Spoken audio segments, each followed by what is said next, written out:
Welcome back in. Start of game number 2, set for 8:40 Central Time.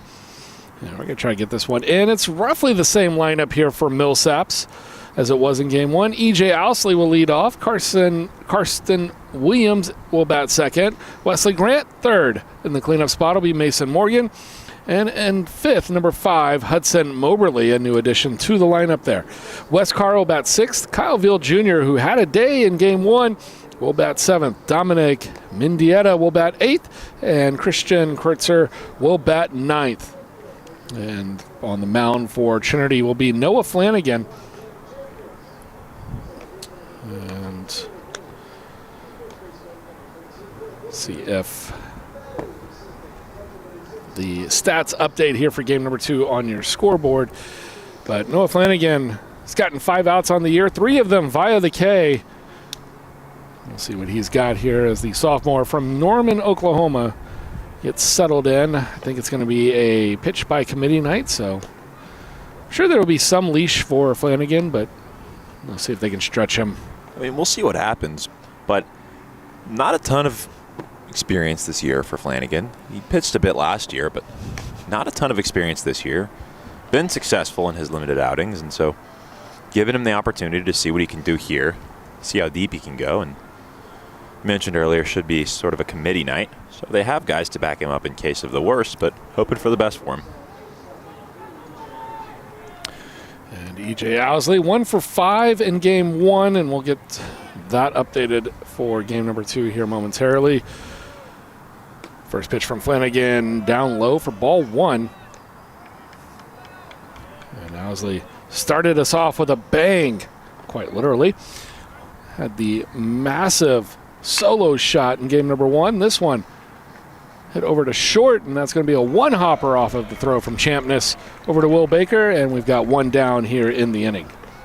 Really nice pick from Baker, and that's something that's really consistent with him.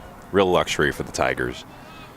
Historically, he's been very good with balls in the dirt. Hasn't really missed a whole lot of picks this year, and it seems pretty much every game we see an impressive pick that almost goes unnoticed because it's become sort of par for the course for him.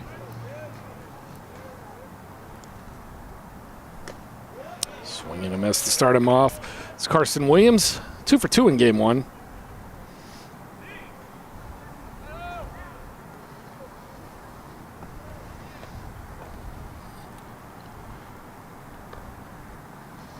Been a big night on the diamond here for Trinity Athletics. Pair of wins on the softball side. And of course, Trinity opening SAA play with a victory. The only other game in SAA play is a run rule up in Georgetown, Texas, as Southwestern also playing their first SAA game, out dueling the Stormy Petrels of Oglethorpe 19-2. And that one's headed for the gap, but coming in and making the catch will be Callan Sincania. And there are quickly 2 down here for Flanagan.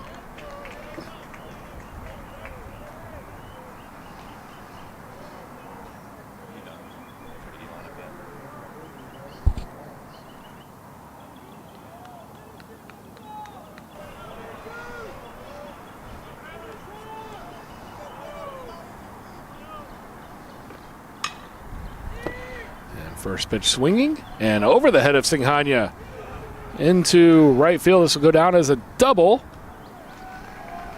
and a big hit for Wesley Grant. Yeah, a bit of a misread by Singhania there. I mean, I thought it was going to die a lot quicker than it did, but just kind of popped over his head. You saw the first couple steps he took were forward, just out of his reach. But Flanagan working very quickly in this first inning of work.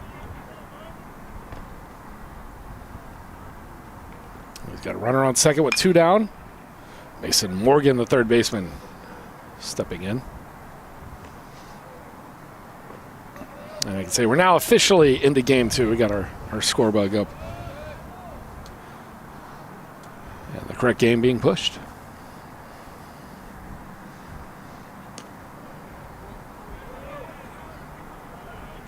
Morgan, one of 2 seniors in the lineup for game 2 for Millsaps. Owsley being the other. And then that's a whole bunch of sophomores and first years, along with the junior Grant, who's at second base. Check swing, he went around, and it'll be 1-2.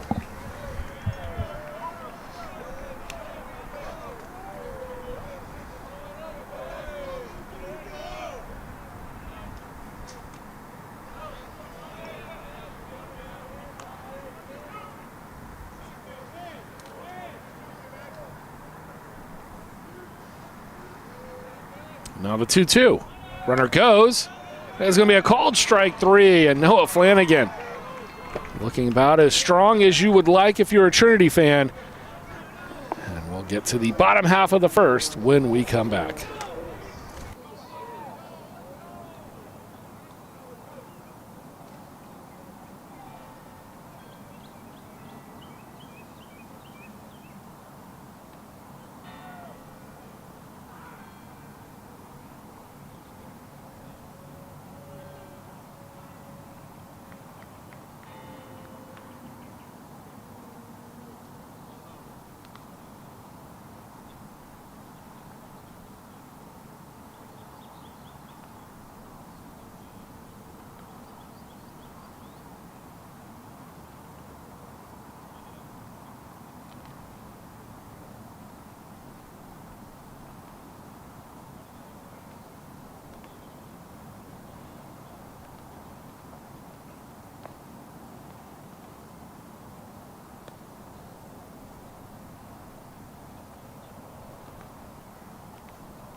Cam Crescent will get us going here for Millsaps on the bump.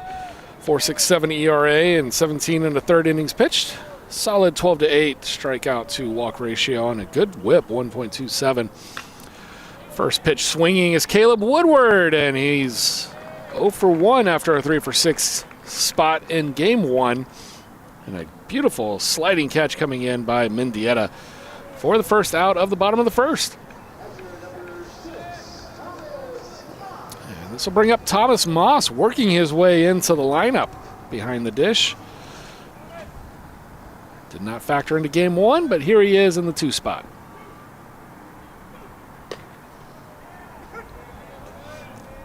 .316 on the season, looking to prove that he can be an everyday contributor.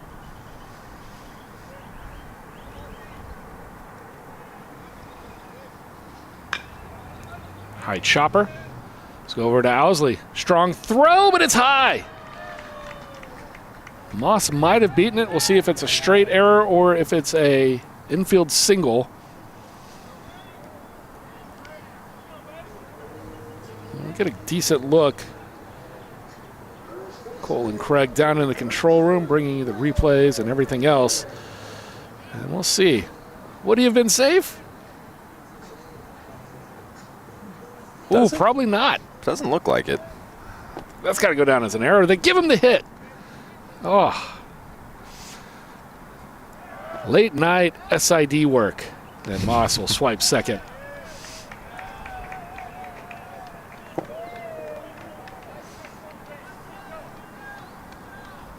We're back at it again tomorrow at noon.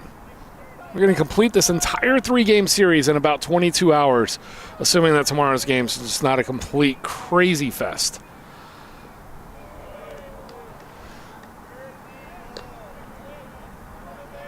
This is turning into like one of the Florida tournaments.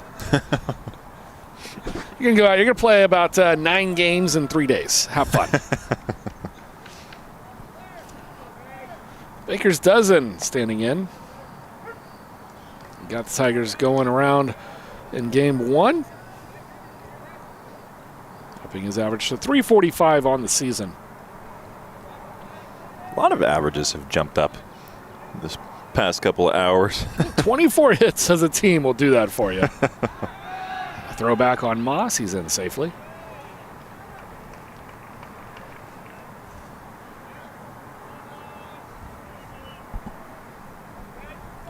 Housley trying to get the jump on Moss, sneaking back in. Lefty-lefty matchup, 2-1 pitch. Missing for a 3-1 count.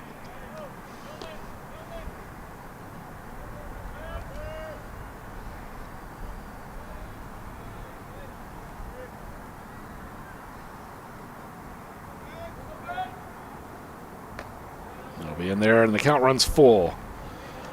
The countdown count, 3 balls, 2 strikes, and 1 out.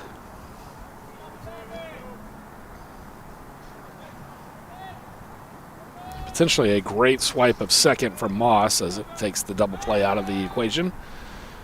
As long as he doesn't get picked off here.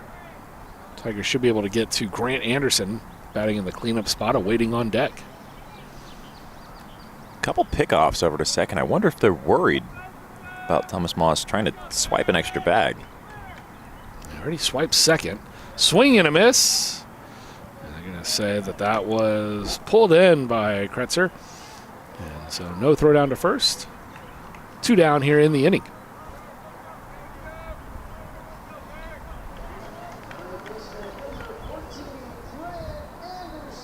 It's a pretty good 3-2 pitch. If he doesn't chase it, he's on first. But he's not going to hit it. Hitting that one, though, is Grant Anderson. And move the runner to third. Takes advantage of that large gap in between the shortstop and third baseman over there. Counted for quite a few hits in game number 1. Let's see. That one looks like a pretty standard base hit, almost no matter where you're playing, unless you're really shading him down the third base side.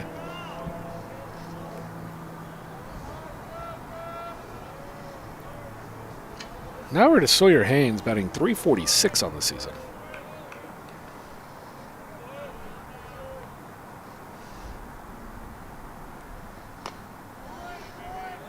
First pitch coming in at 84 miles an hour, missing up and out.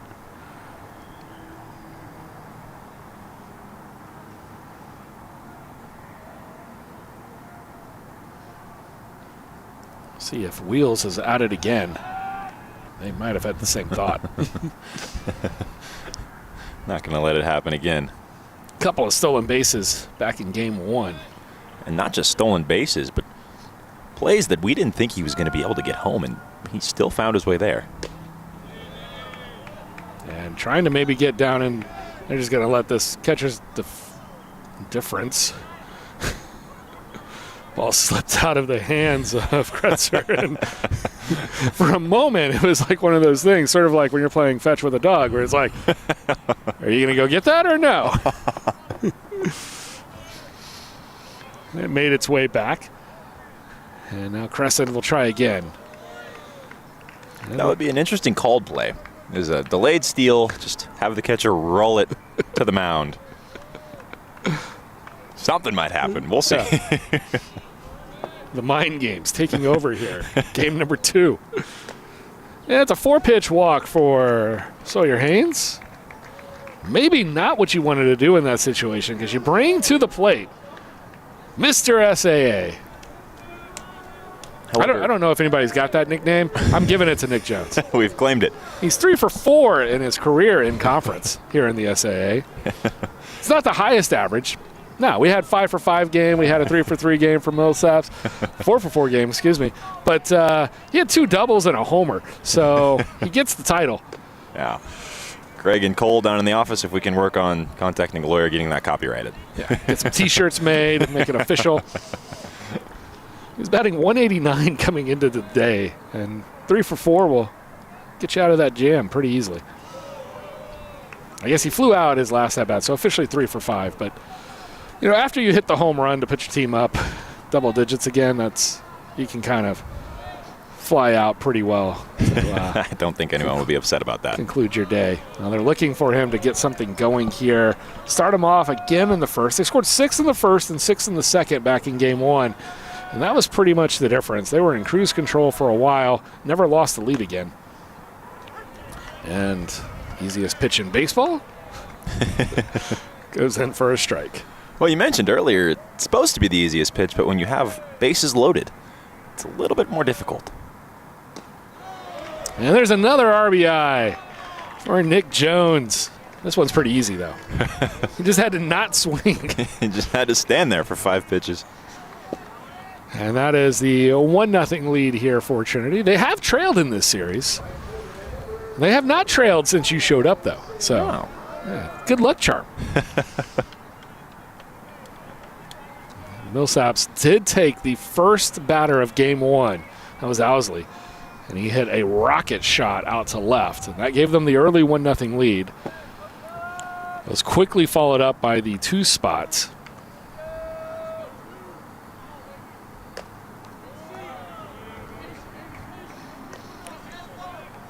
And I wonder if the Trinity coaching staff has employed a take till you see a strike coaching call.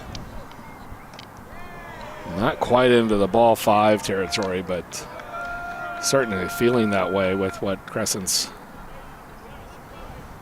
delivered here. Already 2 walks, 2 hits allowed in this opening frame with 2 outs.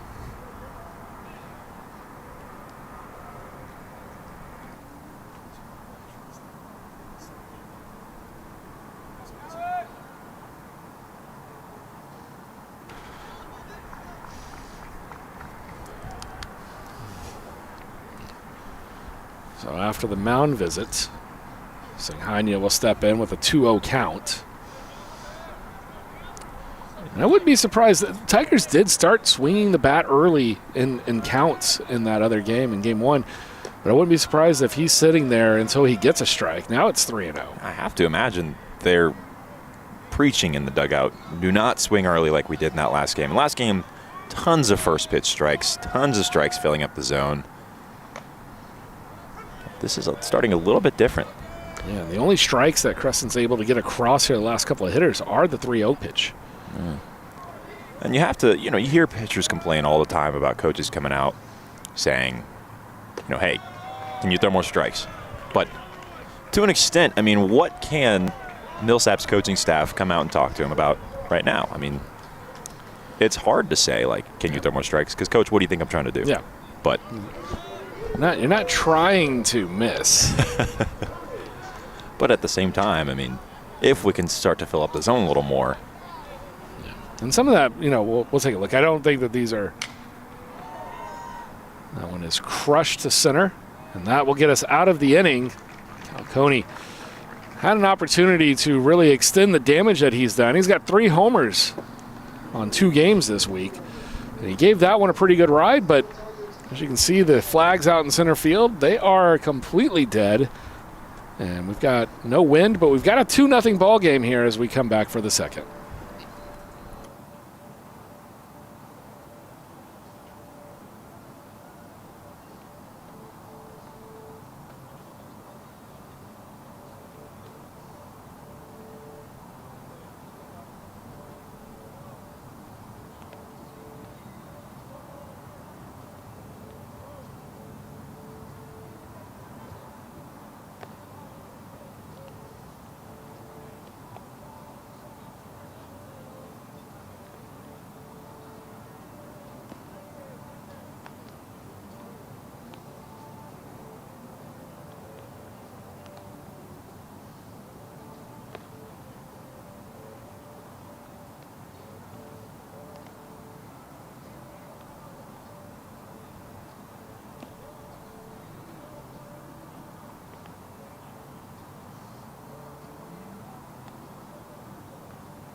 Noah Flanagan back out there for inning number 2 of work, and he's got Hudson Moberly in. Moberly did not factor into game 1, and the Florida native batting .279 on the year. Takes ball 1. That'll also miss.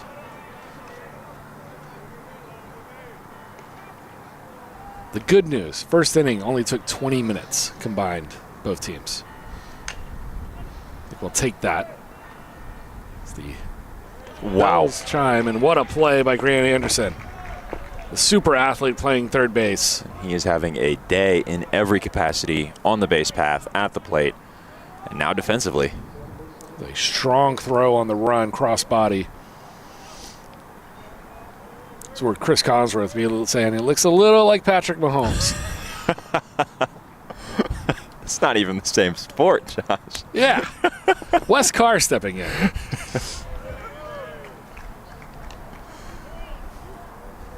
.240 with 3 home runs. See if he can get something going for the majors. We were seeing a little bit of action in the bullpen. Looks like Brandon Morio up and moving around, but I think they might have told him to chill out a little bit because Flanagan is starting to mow him down again. Yeah, whenever coaches come out and say we're throwing by committee, it's yeah, we're going to throw some guys. We've got a list, but if one guy goes out there and just starts doing a really good job, we kind of forget what we're doing, and he stays out there for a while. Well, because they say committee, but what they really mean is that we don't really have a guy that we want to start and go long. We just have a bunch of guys that could do really well. So this is a blessing in disguise. You have a guy like Noah Flanagan, not a ton of experience on the year, but he comes out and does great. Well, then that takes the hard part out of your job. Kyle Veal Jr., he's not hitting 0-0-0.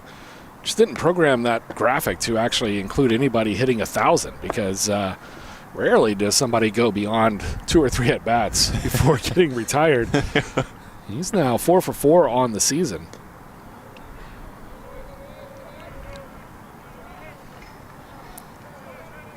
Definitely a dangerous plate appearance for the Millsaps. And the 2-0 is in there for a called strike. Trinity would love to retire this guy.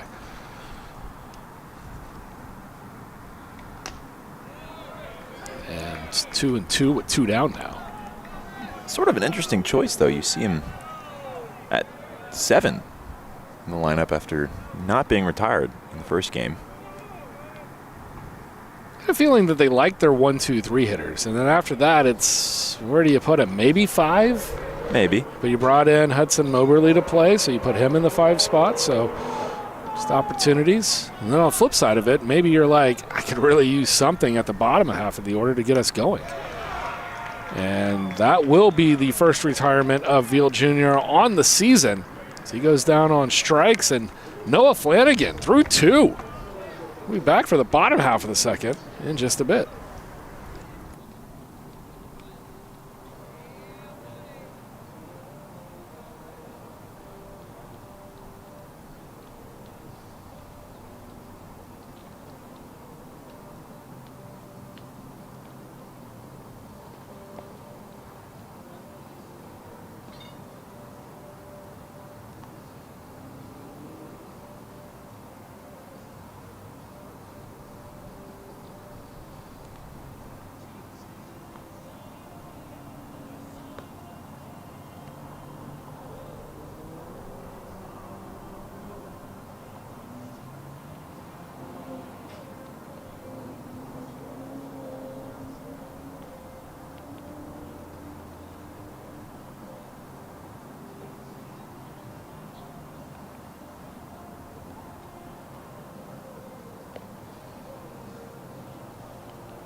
Bottom of the second, Tigers already in their 9 spot. Cam Champness will lead us off, followed by Woodward and Moss in the 1-2 spots.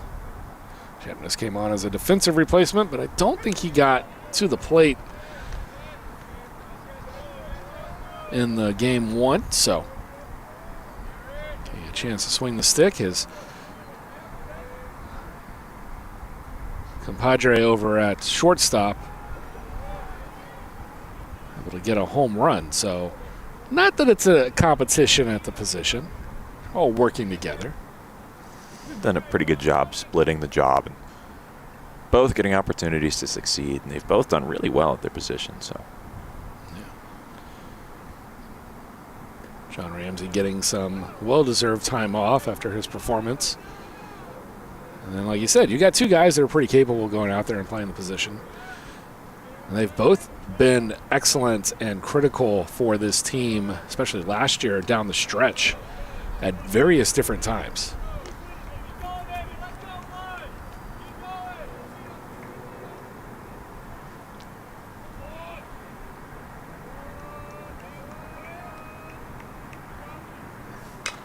That one is rocketed out to the outfield, and that probably would have had some good distance in game 1. Like I said, the air is pretty dead here for game 2. Sort of died down, created a pretty standard setting wind. Notice again the flags in center field have not moved. Yeah. So very different from game 1. Yeah, we don't have the sun out.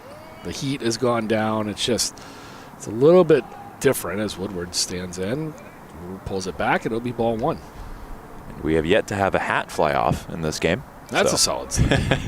Yeah, we were starting to get up to Martinez levels. And Cole had chimed in and said he wanted the counter at some point. And I was like, you got to get to at least 3 or 4 before we pull out the counter.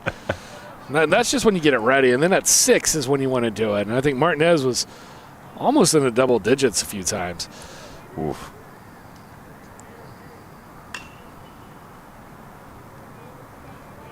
That would also have to do with the fact that he would sometimes go 7, 8, 9 innings for us. When you're out there that long, things accumulate. And you start to stop caring about small things like the hat on your head. Yeah. Called strike 3 on Martinez. No, wait. All right, excuse me, on Woodward. And nope, that's just strike 2. There we go. The missed call confused me on where we were and what year it was. And Woodward now with the 2-2. Looked back at the ump and said, "Hey, I'm not done yet." Yeah, he's like, I want that single. I'm 1 for 2. Back to my normal 500 spiel. 3 for 6 in game 1, 1 for 2 here.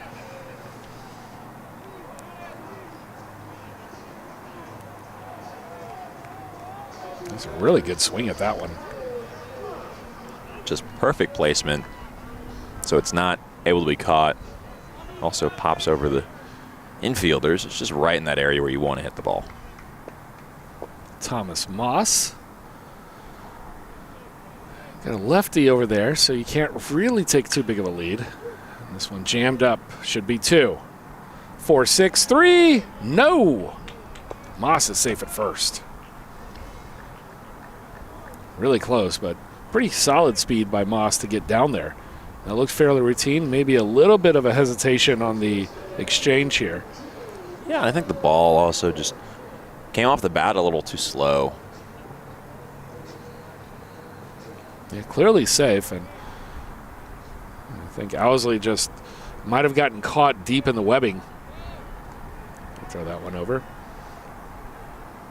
A little bit of a fun trivia going back to our old hat counter and Jack Martinez, former Trinity Tiger, who then went on to Louisiana Lafayette and Arizona State, got drafted by the Diamondbacks.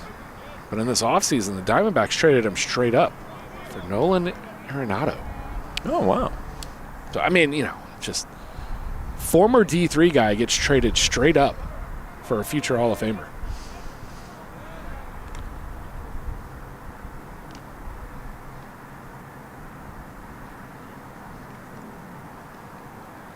Although we'll have to see if they apply the same Coors effect to Arenado's career as they have to a couple of the other Rockies in the past. Had to wait.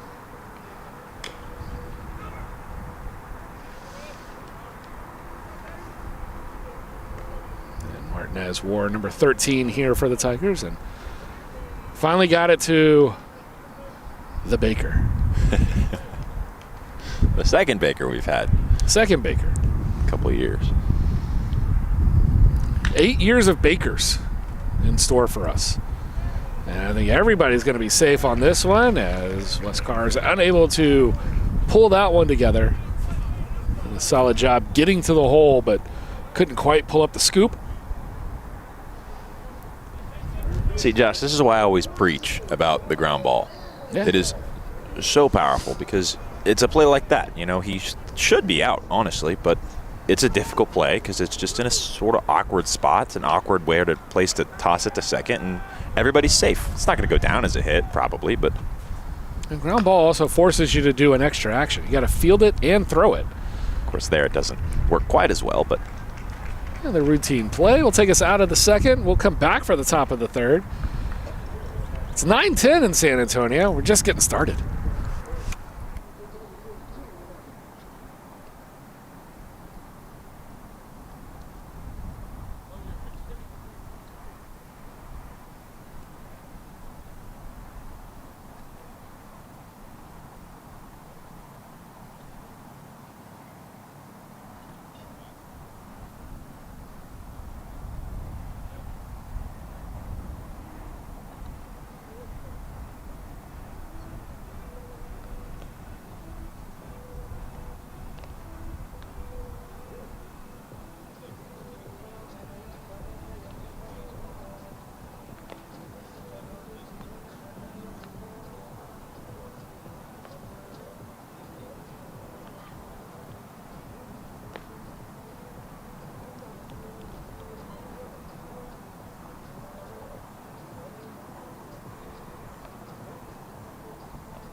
Dominic Mendieta will step in.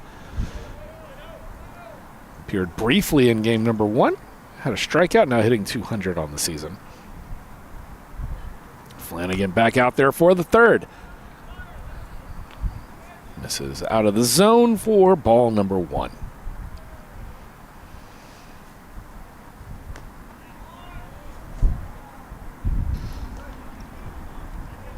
That one looked good except for the drop. So yeah, and home plate ump has been strict about that one today. It seems anytime the ball's been dropped, doesn't matter how close it is, he's nope. Not a strike. Got to catch him. I mean, it is in the name, the catcher. So it's fair. Part of the job description is literally in the title.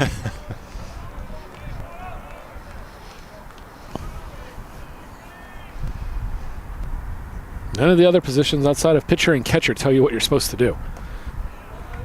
And that'll be a strike.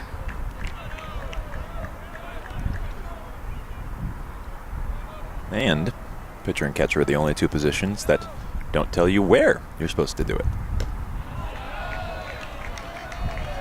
That'll be strike 3, so another strikeout for Flanagan.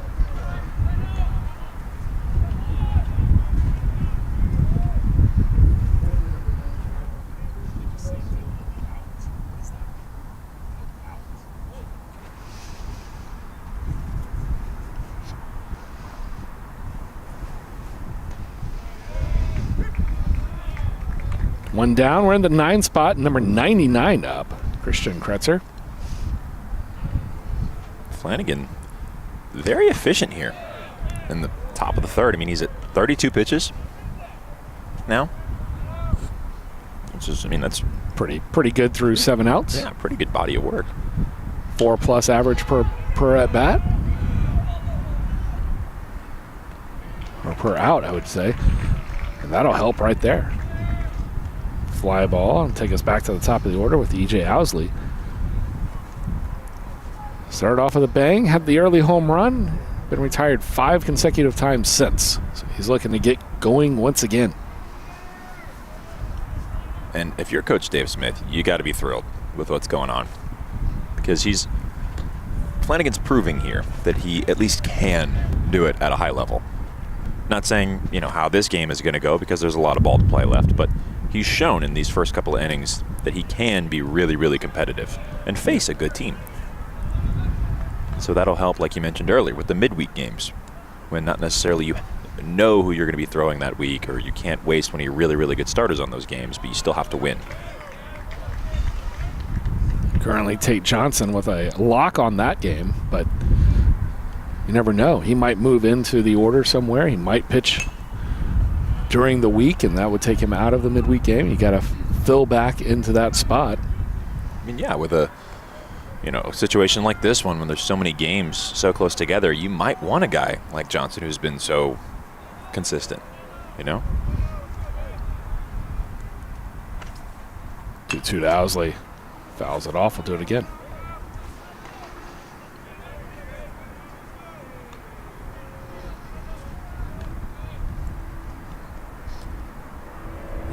Third base coach for the Millsaps has not gone for many foul balls today. He's let him go a couple times. Trying to give a souvenir out there to the kids. By the kids, I mean Nick Lazaro. He's got a former all-conference catcher behind him, so he's like, I don't have to make the play. Give it to the fans over there. They've got gloves. This one's popped up. Oh, This might be on us. And just bounced fortuitously on the steps, just to the left of your screen, just to the left of where the radar gun's at. Bounced right there, and then, or maybe a little bit. Luckily, they got the kid out of the way. Bounced right there, and then it hit that black pole. Yeah. Very fortunate to remove the kid from the path of the ball. Well, jam shot foul for now. No, it's going to stay. That one, I get a little worried about that. Sometimes it has enough spin on it, it'll roll right back into fair territory. It can be a worry. He's also got to worry about that handful of bees that he has after that. He's going to be feeling that for the next couple of minutes. Flanagan looking to get out of the third. And he thought he did. Count runs full. Seems that everyone thought he did. The entire field shifted 2 steps in unison. I could give that. That's a little bit inside. It's a bit inside, yeah. And that'll be ball 4. Maybe a bit of frustration there from Flanagan. So runner aboard. That might be the first runner since the first inning.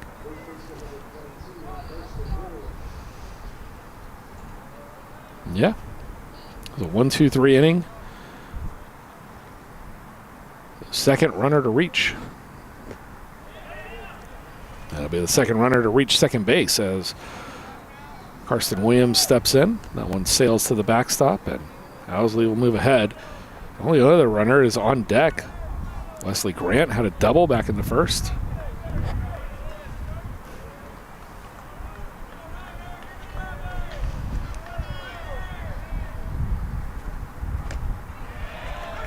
In a situation where you're Flanagan, you probably just try to settle in and focus on Williams here. I mean, yeah, there's not much of any reason to think about the runner on second. He's not going anywhere. He's not going to try and steal.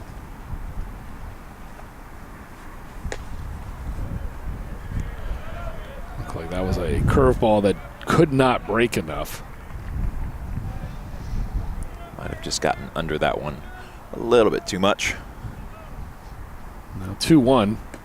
Check swing. Umpire says he went. Quickly back into this count. And again with the 2-2. I'll take a quick look. Yep. Oh, and we got a runner. Nope, nobody back at second. Owsley had taken a few steps off of the bag and gotten into a spot where he was like, wait a minute, I'm about to be picked off here. And Flanagan looks and he's like, but nobody's there. This one's roped out to center. Woodward with the catch. Through 2.5. Still 2-0 Tigers. We'll be back in just a bit.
Bottom of the third inning, Sawyer Haynes will lead us off.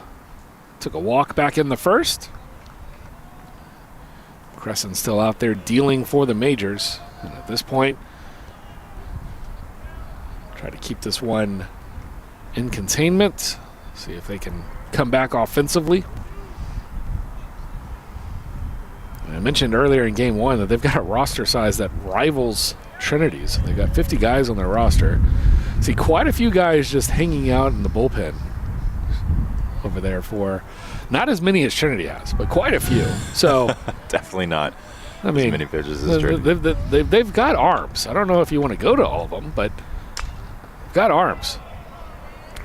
And Sawyer Haynes just dips that one into the outfield for a single, landing in front of Mendieta and left, and Sawyer Haynes just gets on base. 2 for 2 in that department today. A walk and a single. And he brings up Nick Jones, Our resident Mr. SAA. got an RBI walk. An inning, 2 innings ago now. Have we patented that yet? Is that? We gotten our lawyers on that? See if our legal department's finished that paperwork yet.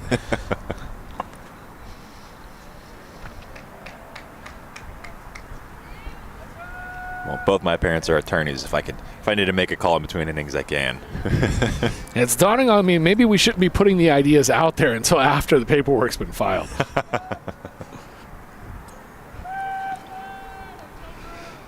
Mentioned earlier, Southwestern absolutely destroyed Oglethorpe today. It's 19-2 in the 7th. I don't know if that's what it finished, but I have a feeling that one probably hit the run roll as well.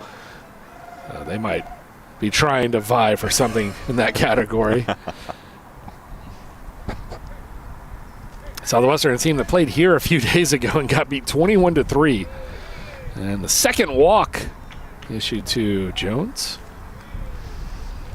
no action in the Millsaps bullpen just yet. They don't even look concerned. Yeah.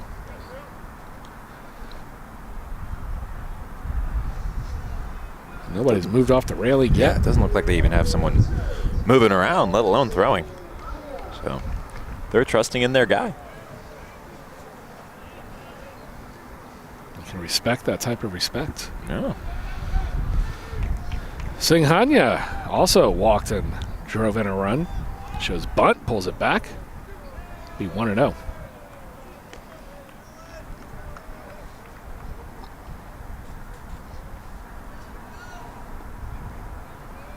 Singhania also been a force to be reckoned with today, and really well at the plate and defensively. I got to feel he's actually trying to bunt here. He just hasn't gotten a strike yet. I think that's the call, is that they're saying nobody lay it out. down, but Put us 2 in scoring position as we head to Coney in the 8 spot. if you can't reach it, I think he just got bored and wanted to do something there.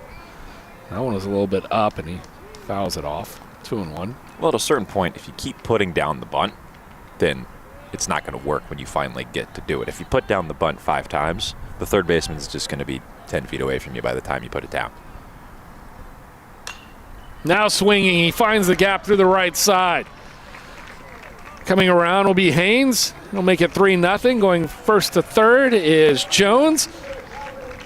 And the second RBI of the day for Callan Singhania.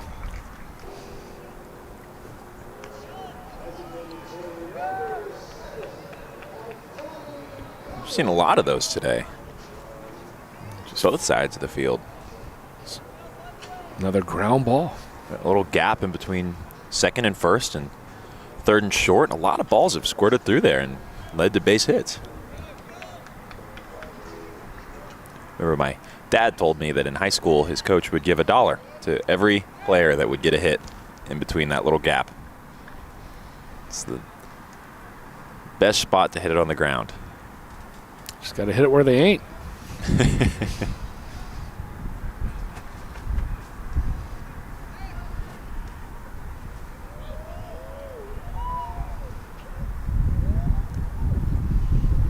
I just know Cole's loving these throws over to first. Oh, he's definitely seething right now. I can almost hear the heavy breathing in my ears of him upset. Singhania was about a step off. And they won't have to worry about throwing over to first anymore as that one hits all the way to the backstop. Not enough to bring in the run. This turf combined with the solid brick wall back there will get the ball back to the catcher pretty quick, and you don't even have to be a master at pool to understand the caroms. Ask him to throw that one away because it hit off the bricks. Now 2 in scoring position for Coney.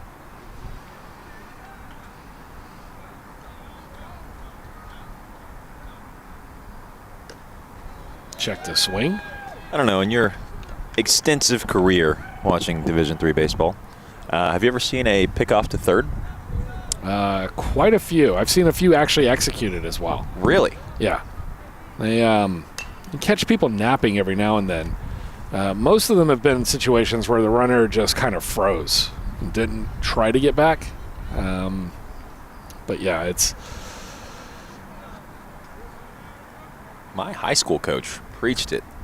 He made righties practice that pickoff to third religiously to where we could do it with our eyes closed. Yeah. Because it's kind of like a lefty to first. Yeah. Now, decades ago when I was still a student here, the old fake to first, throw to third was a big thing. Oh, yeah. But that's illegal now, isn't it? I think so. And the same as the fake to third and then go to first. Yeah. Well, he's down on strikes for Coney. So he's 0 for 2 on the day. Now, I'll bring up Champness. Flew out to left. His first go round. That was back at the top of the second. Off speed pitch gets him out way in front. You spend the whole time over there on the on-deck circle. You get the timing down, then he comes in and he takes 10 to 15 miles an hour off of it.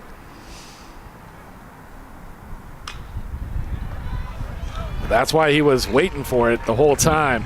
Drives it into right, and he drives in 2 more. 5-0 Trinity. Singhania showing off the wheels. Racing around with just 1 out from second. Seems like just about the time. First guy across the plate. Singhania was right behind him. Yeah. That is a full-on sprint. He was in before Veal even let the ball go out and right. Caleb Woodward, 1 for 2 on the day. It's not good enough for that average, though. 545 on the season.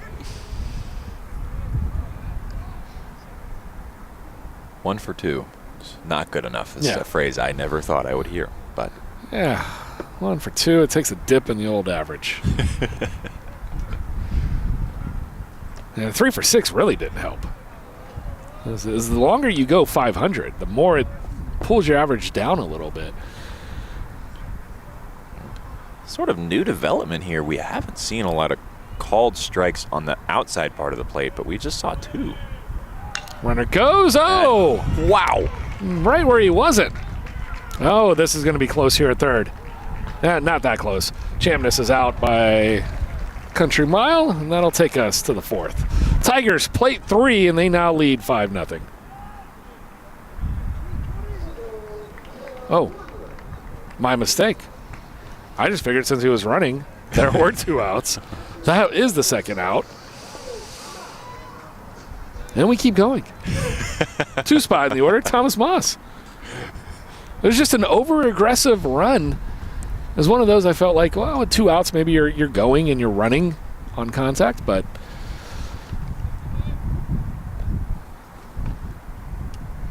we've had the umpire miss a strike in the count. I'm missing an out here. We're all tired here. We're tired. We're tired. It's not extent. Well, I will say my battery on my watch is now telling me that it's about to go off and die today. So I got 9% left on that. That's about to fade off. Okay, fine. It's late.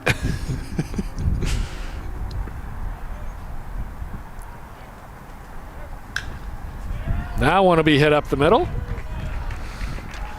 Thomas Moss. Tigers are glad that was not the 3rd out. There's now another batter coming up. Moss trying to earn a way into the lineup. Now 2 for 3. Talked about Matias from the catcher spot, but just put a C on the position for Trinity, and you get a couple of base hits today. It's hard, where do they put all these really good catchers that can hit the ball? Gotta find. I mean, you've got DH spot that's already kind of spoken for, kind of not, and it's just like, well, where do you continue to put everybody? Will Baker stepping in. This guy that's played every game so far.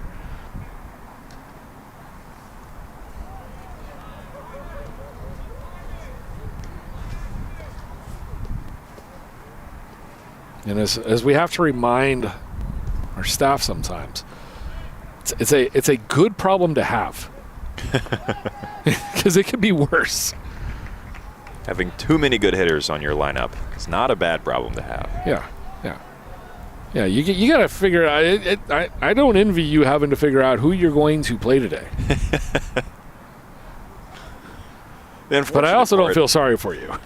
Right, and the unfortunate part is when they all play the same position, you have 4 catchers that are really solid. Yeah. All fighting for that spot behind the plate. Able to convert Anthony Susha into a pretty decent outfielder. Yeah, so I was about to say, I mean, at some point, if you're here, you've got to figure out how to play a 2nd or a 3rd position at times too. And it gives you a little bit more flexibility. Because, I mean, aside from skill level, some pitchers just prefer a certain catcher. Yeah. Cole reminded me that Nick Lazera, as good as he was a first baseman. And that is going to score 2. Heads-up base running here from Thomas Moss. Caught the pitcher facing the other way. Crescent decided to snag an extra run. Well, first of all, great job by Baker getting down there. Yeah, that's a first baseman running like that. And I think it was pretty much a dead heat right here. Yeah, so Just safe barely, at first. And you see Moss. Moss sees him facing the other way and says, Yeah. well, He might have even made that call himself. Just looking at the situation, rounding third. heads up base running. We've got a pitching change here in San Antonio, and we'll step aside for just a moment and come back here. We're still in the bottom of the third.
Jackson Devi onto the bump to try to get Millsaps out of the third. He's got Grant Anderson he's got to deal with. 1 for 2 on the day with a single and a run scored. They gave him some stolen bases on that too.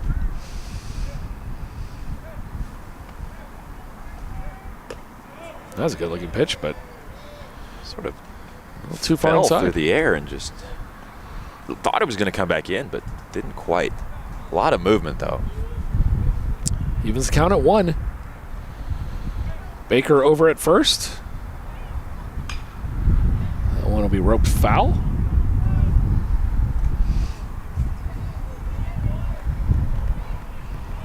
It's a really solid swing of the bat. Just tell he wanted to be just a hair earlier. Do that, you'll be running for a while, especially with his wheels.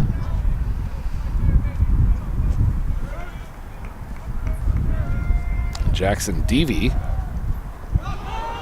Apologize on the mispronunciation. Again, I came in relief. just trying to hold it down to get us to the next inning here. So you're not the closer? Not the closer. That's what we brought you for. That's why the people are here. Seventh inning, you're gonna. They want to hear the insight. Seventh inning, you're gonna take a hike, and it's just gonna be me. At this point, Craig is running replay, and he's like, "I'm out of here if you bring me in." God, we got a short staff today. Students, we came back from spring break and started talking to everybody, and everybody's got so many. There we are again. Everybody's got so many projects going on and various other things that they've got doing. So it's a little tough to get our usual crew back out here.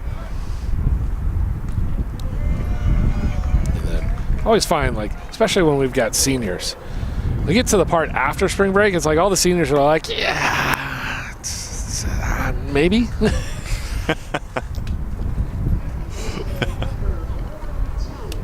Not Cole. Cole's on the IL. He'll be back hopefully soon. Don't get any ideas, Cole. Day to day. Now 2 aboard for Sawyer Haynes. 1 for 1 on the day. That average hitting 370.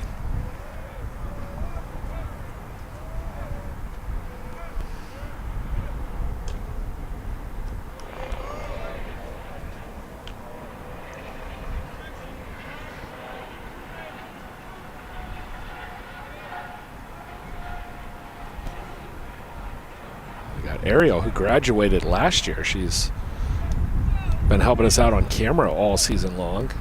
Lives here in San Antonio, and she's currently, I know Tufts was just here. She's applying for grad school, and she's up in the Northeast. I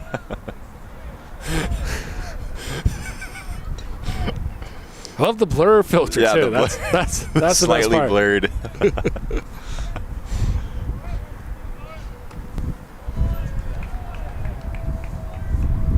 Touchdown lead here for Trinity.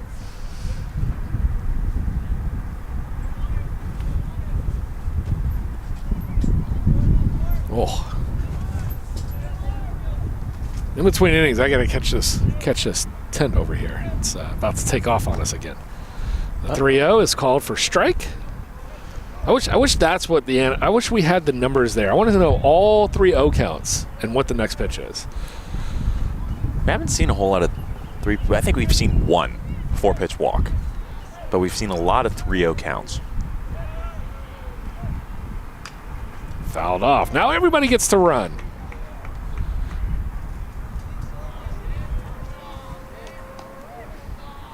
And Will's like, please put this one in play or get a walk, because otherwise I'm running away from where I need to be going. First baseman over there on second. Third baseman over there on first.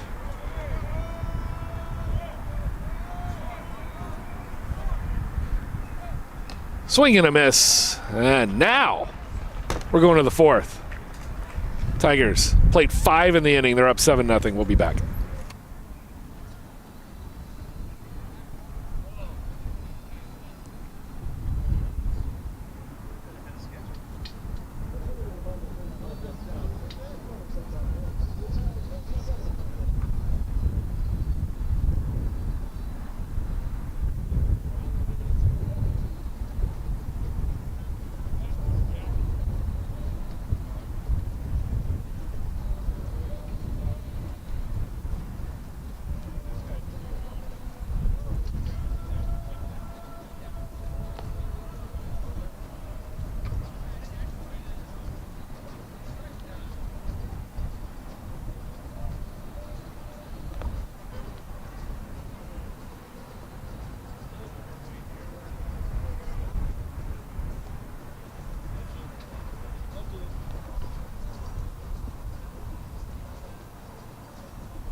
And Wesley Grant's got his second hit of the game.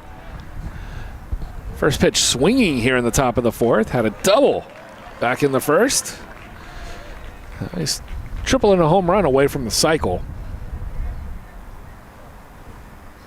Bottom of the zone. Just a triple and a home run, nothing. Yeah. No big deal, right? Fully expect him to stroll up to the plate in the next 2 to 3 innings. Take care of business. Hudson Moberly struck out looking Well, we got the surprise visit from Dave.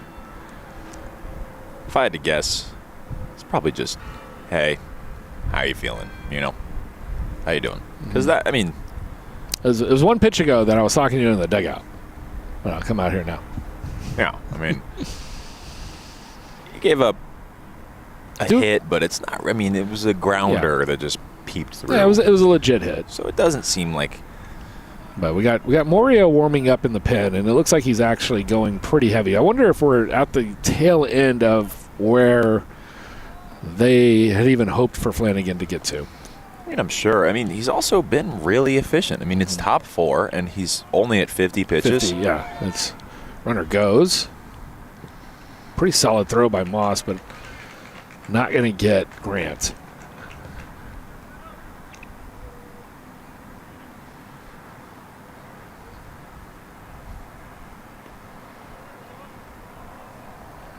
So now runner in scoring position. Well, you've got some leeway here. It's a 7-run lead. Yeah. And we say that Morio has been warming up for, a little bit, but he's been getting hot for the past couple innings, I think. They're just continuing that in case something happens. Yeah, I'd say Morio's pitch count is probably around 22 at this point.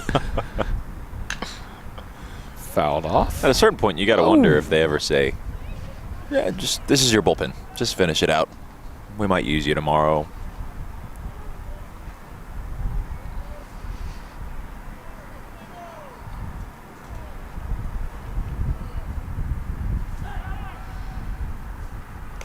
I got some other guys running around down there, but it's guys who threw in game 1, and I'm like, I don't think you're coming back for game 2. I doubt it. I don't think you're coming back tomorrow either, to be honest, because got first pitch of that one in 14 hours. Another one. You have to throw over there, but been surprised at how many of the guys do remember, but you can tell they're thinking about it. Shot up the middle. That should score Grant, but he's going to hold up at third. Woodward got to that one fairly quick, but interesting. Yeah, they don't send him there. Signed to run. I mean, I thought he would have cleared in easily.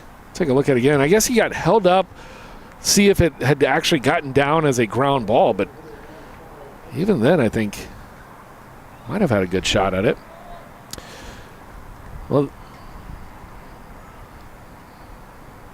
yeah, probably realized it late, and that'll be it for Noah Flanagan. An excellent couple of innings here from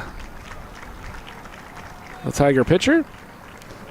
He's responsible for the 2 runners on, but pitched 3 complete plus, allowed 3 hits now, 3 strikeouts, gave up a walk.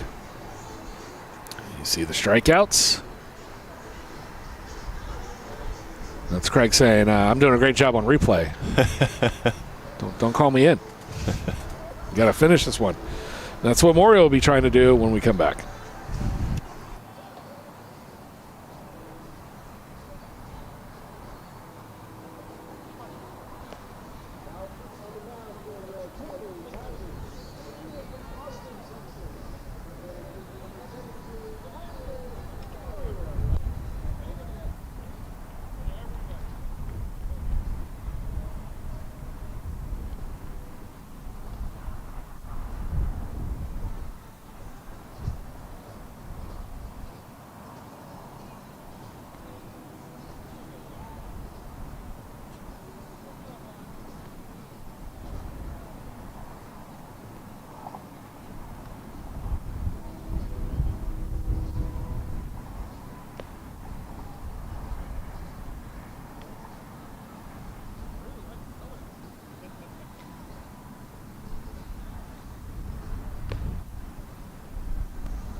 And a first pitch in from Brandon Morio, 0-1, 3.86 ERA, just under 12 innings pitched, 3-1 K to walk ratio, 18-6 on the year.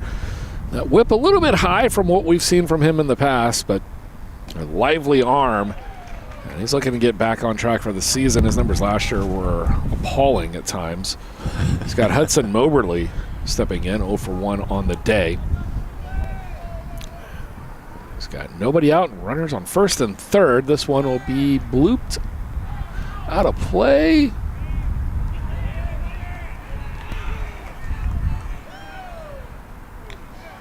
Yes.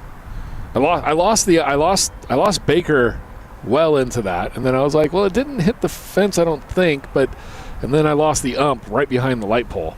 So I was like, I have no idea what's going on. Ooh.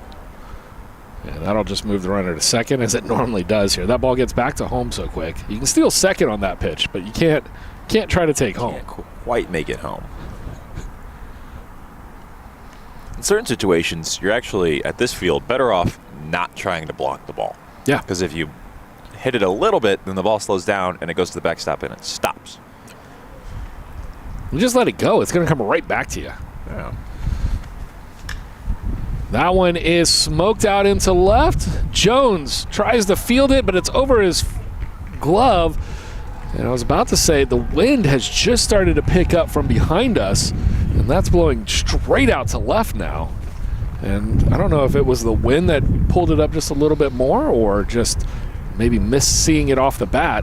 Take another look at this one. It looked like a rocket off the bat. And the ball was dying here early on, but now that the wind's picked back up, getting a little bit more lively.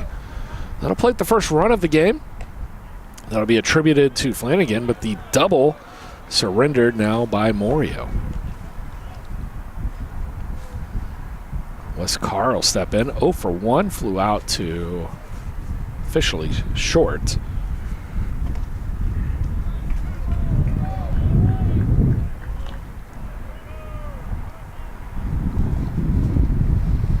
Morio head in the count, 0-2. I think in between innings, I might just try to snatch these tarps off. It's not going to rain, but I do feel... No need for shade or anything. Yeah, I do feel like they're about to just fly off the building.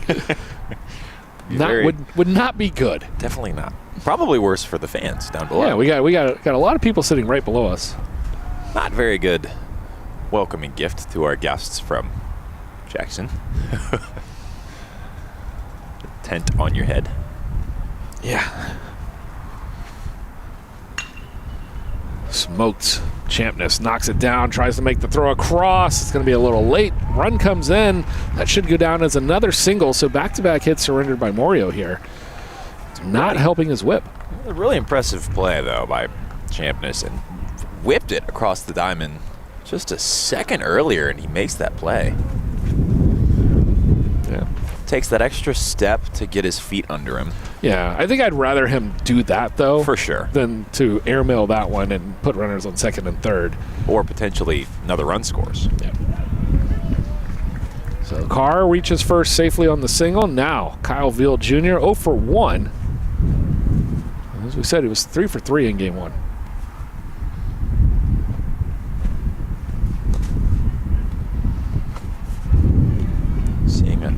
Little bit of action in the bullpen, but doesn't look like anything super serious just yet.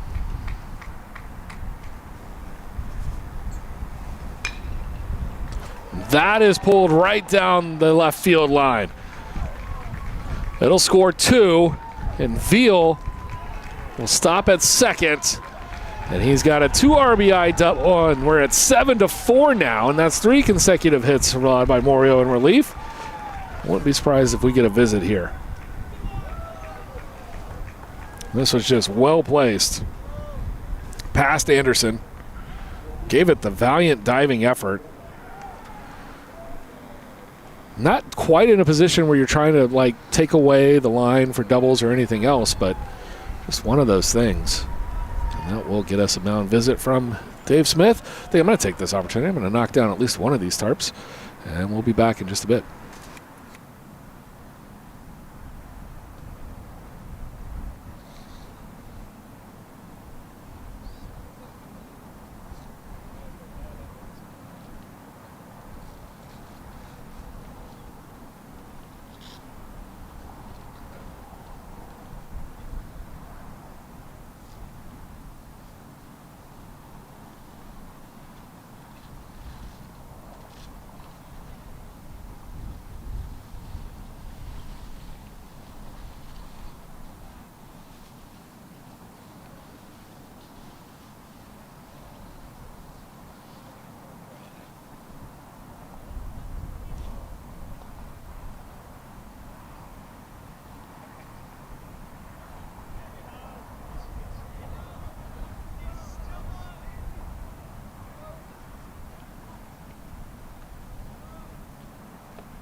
Back just in time. Dominic Mendieta stepping in. He's got runner at second. His team's already brought around 4 here in the top of the 4th. Some action in the bullpen. It looks like they have Will Hellings starting to get hot, and Paul Nathanson has been ramping up quite a bit as well. So we will see if they make a move here soon. Check over on Veal at second. He was back in safely.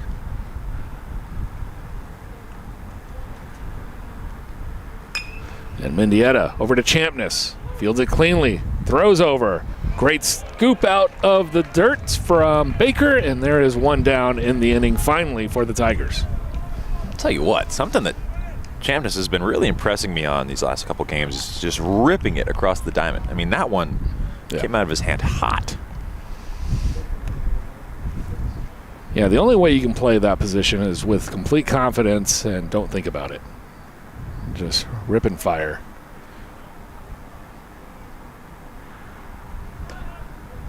Now Kretzer stepping in, 0 for 1. Popped out to Haynes over at second, back in the 3rd.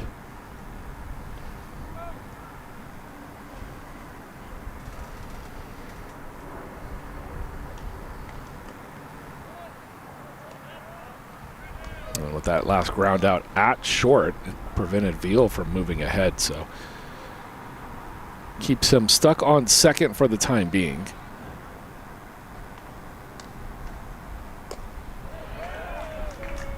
And the whiff, 2-1.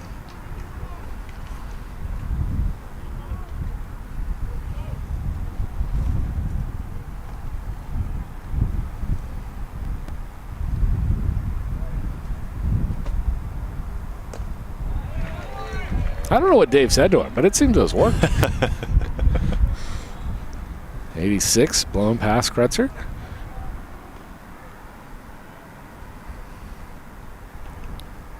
Now the count even at 2. 1 down, runner on second. Swing and a miss, strike 3. They're going to have to put the out at first. Moss tries to give chase, but it's easier just to toss it over to Baker. Now 2 down. This is the 2025 Brandon Mario. This is our Brandon Mario we know and love. Now to the top of the order, E.J. Owsley. He is looking to re-get going. Home run earlier in the day. That feels so long ago. Just a shade under 5 hours ago. He's been held hitless since. 87 misses, evens count at 1. Got the chimes for the 10 o'clock off the bell tower.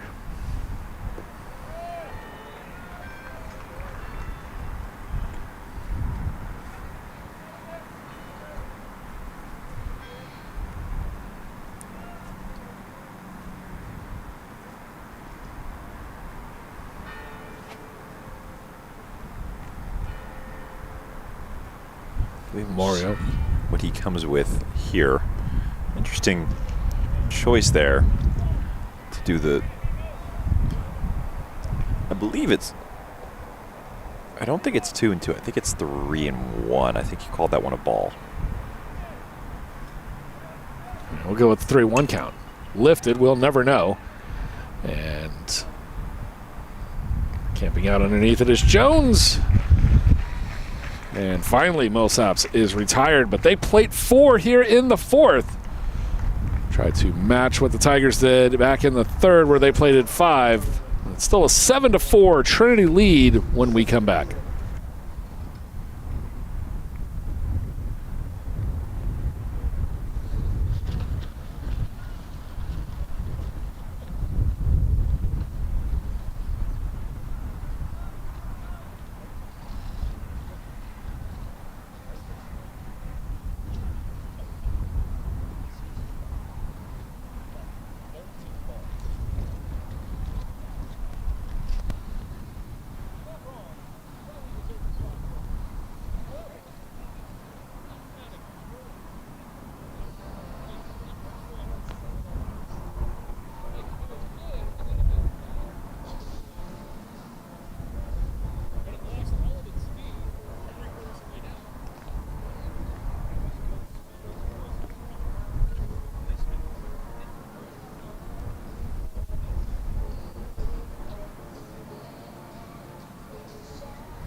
Welcome back again. First pitch swinging for the Tigers, and this time it's Nick Jones as he'll be retired.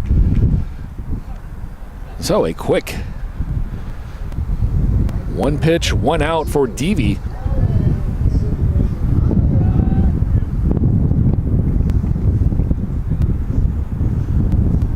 And that'll bring to the plate Callan Singhania.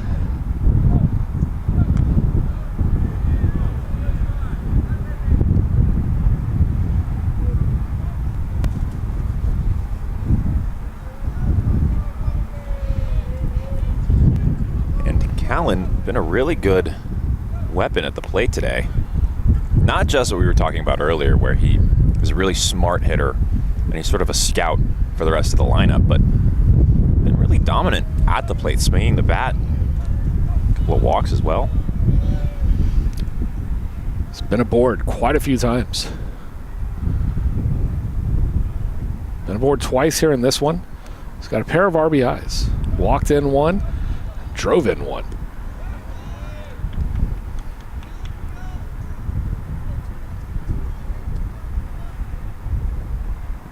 Here we are again with our most difficult pitch. It's 3-1.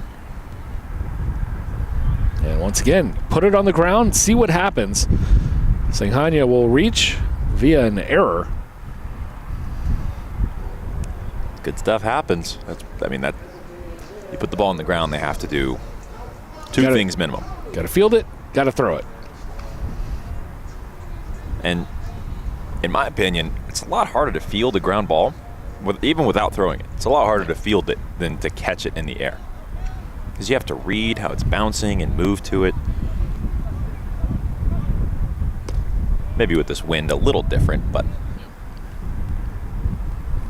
And they finally flash the error up on the board. One seemed pretty cut and dry to me, but they've added it in. Now Coney, 0 for 2 for this game, but continued his home run streak. 3 in 2 games through game 1. It's 3 on the week, so I figure that's going to play well. That's going to be close. So he just got back. That was a bit of an extended lead for Singhania. I mean, don't have the lefty out there anymore, but yeah. Millsaps dugout was not happy about that one. I think he got back, but it was close. Rolled over on the left side. Let's take a look at that one again. Yeah, just barely. I mean, it's close. It's really close. And what we can't see is where his hand is actually touching the bag there. So, hey, it's still open for interpretation. I think he got back, but he had no room to spare. That'll be a called strike. 2-2.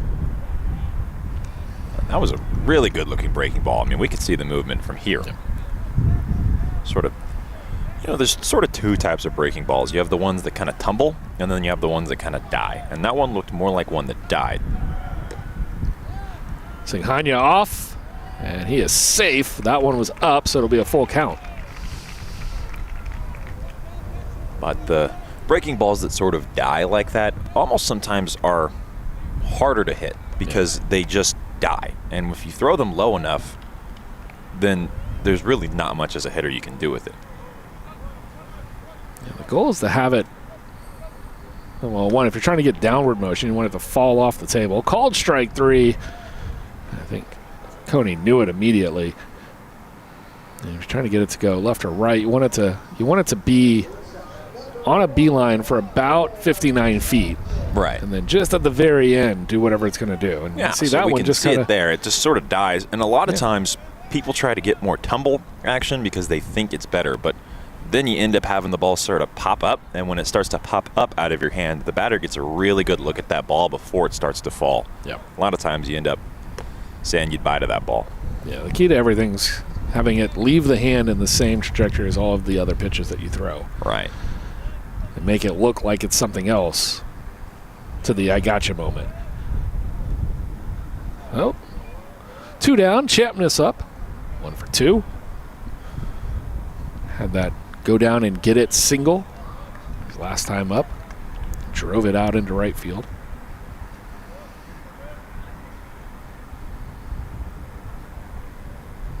And he's looking really comfortable out at short.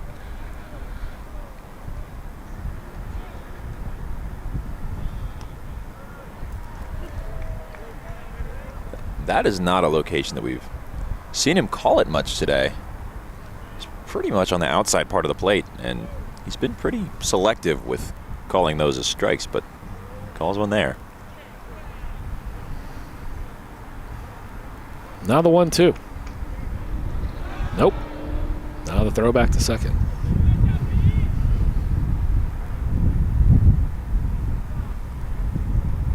Another good thing about Champness, you mentioned his comfortability over at short, but also his speed and his athleticism. Really been putting on display of that today. Even some of the plays that he hasn't necessarily made, he's gotten to the ball, knocked it down, fielded it. And rips a single into left. That'll be enough to score Singhania.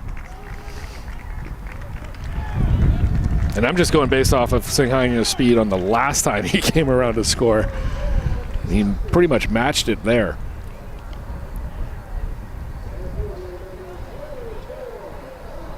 Pretty much as soon as it got past the third baseman, we knew.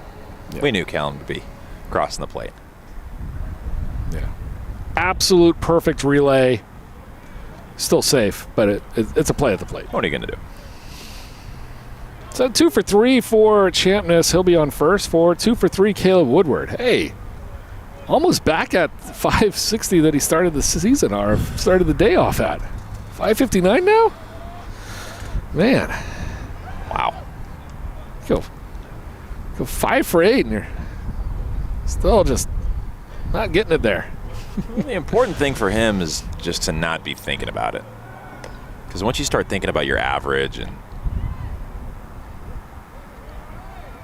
when you're getting on base and how many hits you've gotten in the past couple days, then it starts to really take a downturn. Well, Woodward's not a guy that's thinking about a lot of that. He is thinking about what the strike or the count is. Yeah, we saw it earlier. You saw that earlier. With the correcting the umpire. But I think it's one of the reasons why he's just making such good contact is because, like, what he's focused on is everything correctly. You see there, fouling that one off. Makes it 1-2.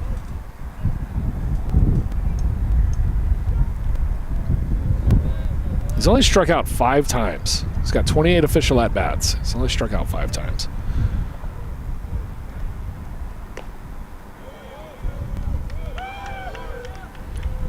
And on contrast, he's got 3 doubles and a home run. So that's 4 extra base hits and 5 strikeouts. So a lot of success.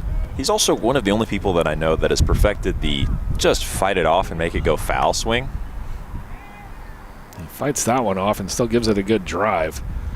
You'd take it if you were playing golf. Unfortunately, it ends the inning here in the 4th, but the Tigers scratch across another. They now lead 8-4, and we'll be back for the 5th in just a bit.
Back for the top of the 5th. Morio's still out there. He's got Karsten Williams, 0 for 2 today. His first attempt at Morio. Turned it around once he got the mound visit. Got a break in the action here for Thomas to readjust some of the laces, maybe.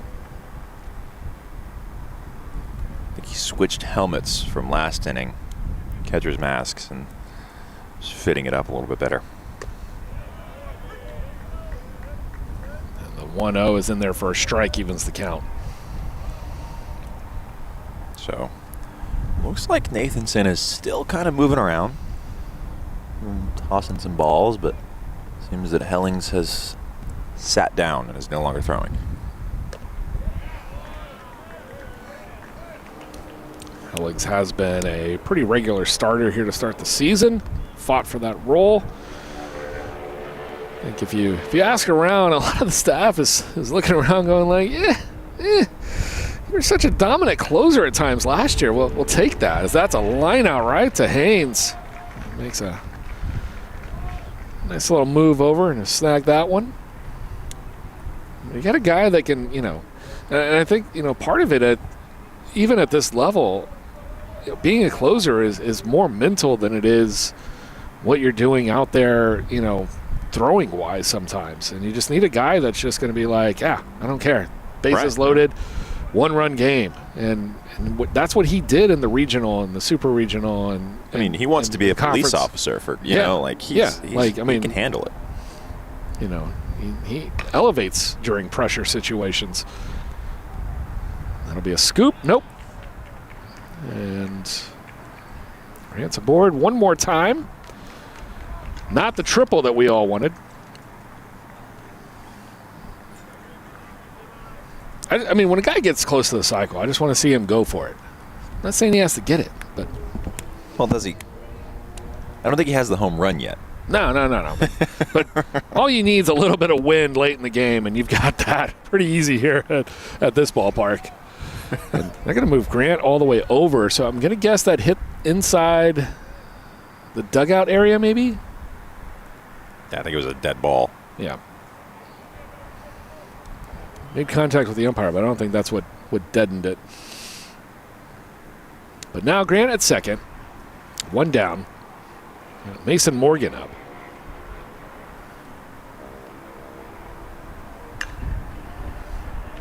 And that one is ripped down left field.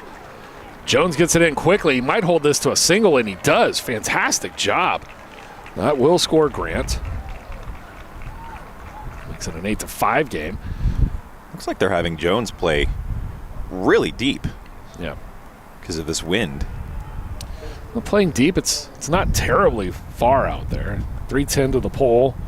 You jet out pretty quickly from there, but he plays that one off of a perfect hop. That was a cannon coming back in. We talked about that throw back in game 1 on the relay to Grant Anderson. And that one also, just a solid effort. The applause coming here for Morio as he departs. Still working his way back into the 2026 campaign. And Paul Nathanson will be on the bump when we return.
Now you see the numbers there on Paul Nathanson. He's trying to get some work in to alleviate some of that. He's got Hudson Moberly to deal with now. And the first year for the majors takes strike one.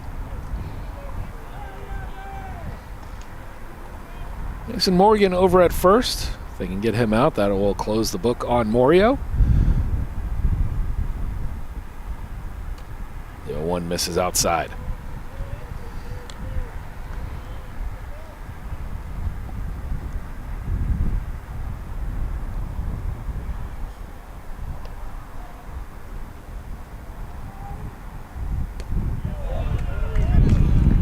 Really nice breaking ball from Nathanson there. kind of like what we were talking about earlier. That one had more of a tumble action. That one wasn't as much of a little loopier. A little bit loopier, but in situations like this, it's good to have a sort of loopy breaking ball. You follow that up with a fastball, and that's fouled off. Because as long as you don't let it pop up out of your hand, as long as it's going towards the hitter and not up at all, then a loopy breaking ball that kind of tumbles like that instead of just dying is still really, really powerful and really good. Now at the advantage 1-2. Could not induce the chase, and it'll be even at 2. Didn't look like they went off speed there. It looks like he went the fastball away.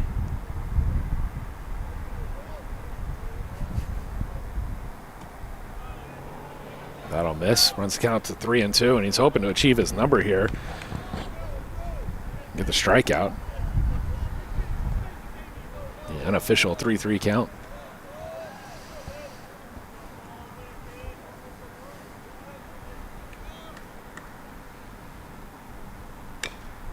Instead, it's a chopper. Will it stay fair? No.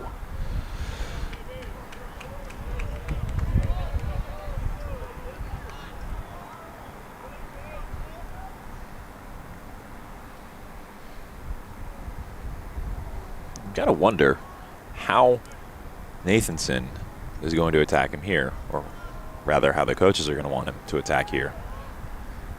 It's 3-2 count, 1 runner on, only 1 out. I'd like to get the strikeout here, but instead he'll miss, and now 2 aboard. I mean, in that situation, you'd like to get the strikeout, but you also aren't that against the idea of putting something in the zone, maybe getting a ground ball or something, and they will go to Will Hellings.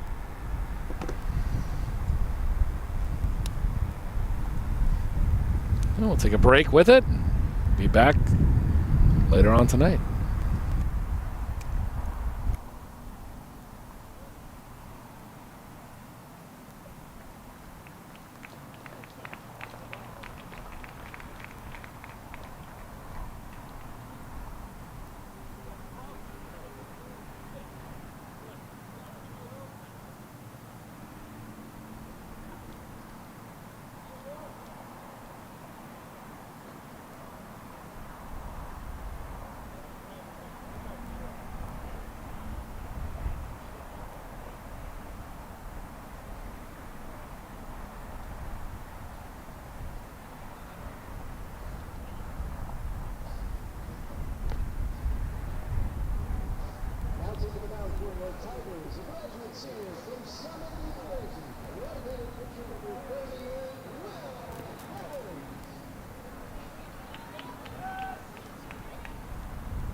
Welcome back. 1 down here in the top of the 5th, and what you can't see off screen, and now you can, is Dave Smith watching that whole warm-up from about 5 feet away, but I think it was just to give Thomas Moss the pitch comm that maybe he didn't have briefly or maybe change the PitchCom. We have played a game and a half, so if that was the original PitchCom, it is now dead. Hopefully they charged them in between games, but they last about 5 hours. We are 5 hours, 24 minutes into these excursions, and we have Will Hellings in the 5th inning. Now, the numbers on the screen, that's Will Hellings as a starter. So scrap that. I'm 24 Ks, 6 walks. That's a pretty good ratio. That's Will Hellings as a starter. What we've all been wanting to see, and by we I mean me, is Will Hellings coming in out of the bullpen with runners on and shutting the door.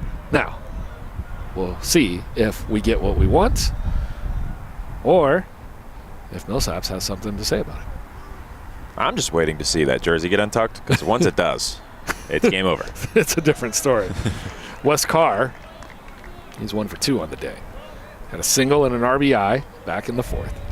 Flew out back in the 2nd. Millsaps working the lineup around a little bit quicker here.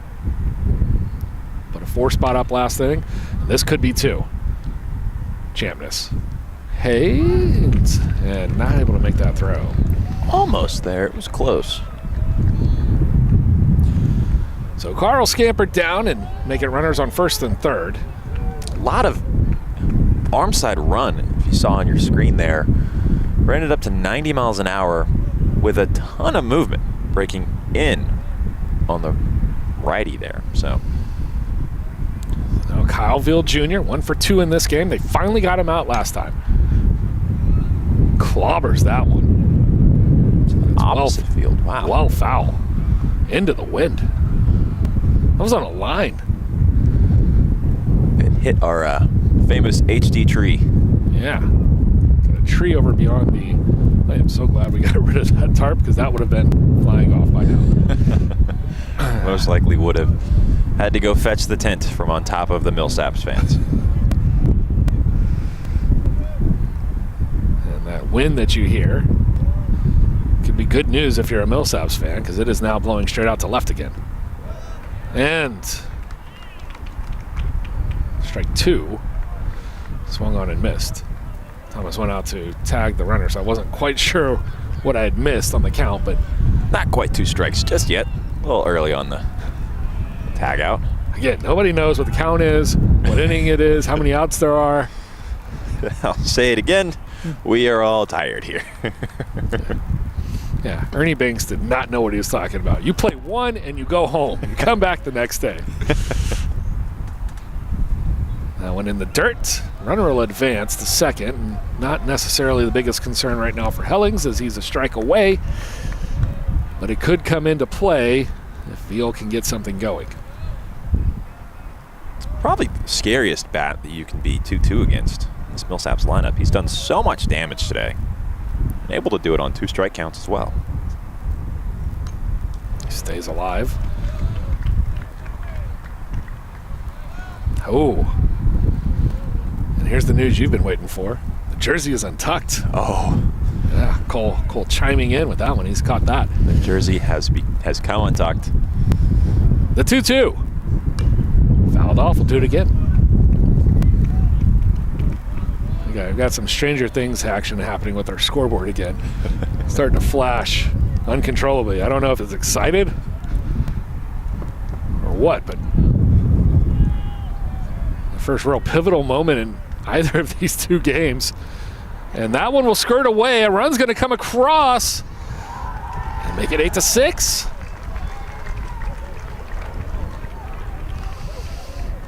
Runs the count full, but brings in the run.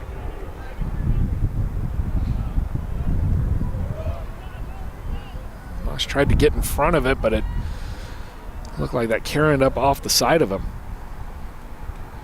Yeah, unfortunately, when you're blocking a pitch like that, you want to kind of come up on it, sort of get it in your gut, and he kind of let it hit back on him, and it hit off his shoulder. And now something we haven't said in quite a while. The go-ahead run at the plate here for Millsaps.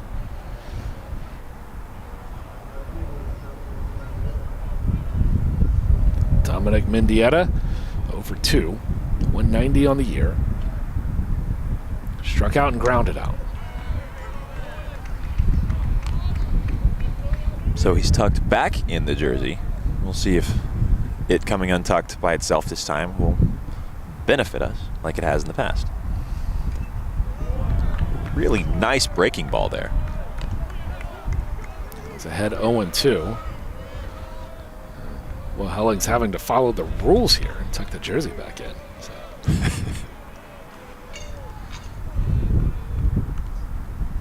And that one also gets away. Make it a one-run game. And just really unforced errors here for Trinity. They won't go down officially as errors, but you spike it in, can't block it and corral it.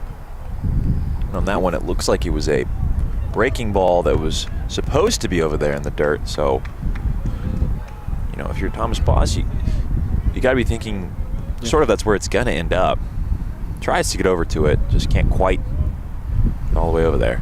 Yeah, maybe the difference in game one is we saw a lot of Ridding doing that, where he kept it down in. And for some of those, Moss, not saying it's entirely his fault, but as you said, like if you're anticipating that pitch to be sort of in that area, and there it is, strike three. That'll finally get us out of the inning. But Millsaps has made this a one-run game, 8-7. So we head to the bottom of the fifth. Take another look at the K, and we'll be back.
Bottom of the fifth, Thomas Moss, 2 for 3 on the day, 364 on the season. It's a good breaking ball. Get that first strike. Devi working his way back in, came in relief, and he's been out there now for this, what would be his third inning of work. And the out made. That's a really solid approach against Thomas Moss there. He gave him the first breaking ball in the zone, then gives him another one that's not quite out of the zone, but's far enough out that it's not going to be able to lead to a really good, swinging hit. But Moss recognizes it out of the hand and does what he can with it. It's a pretty good stretch over there by Williams to complete that out. Whoa. And look what I found. Yeah, the old got it. Will Baker retired. I didn't even think he knew he had it until he looked in his glove. Tip of the hat. Jackson Devi. Nice behind the back snare. Yeah. Baseball can be a game of tough luck sometimes. You see it there. It's one of those, you just got to tip your hat. Say, yeah. A lot A lot of things have just been going well since I put in Debbie. Now Grant Anderson. DV, and I apologize again. I will need to write that down. Okay. Came in relief. Didn't have a pen. Do have tape.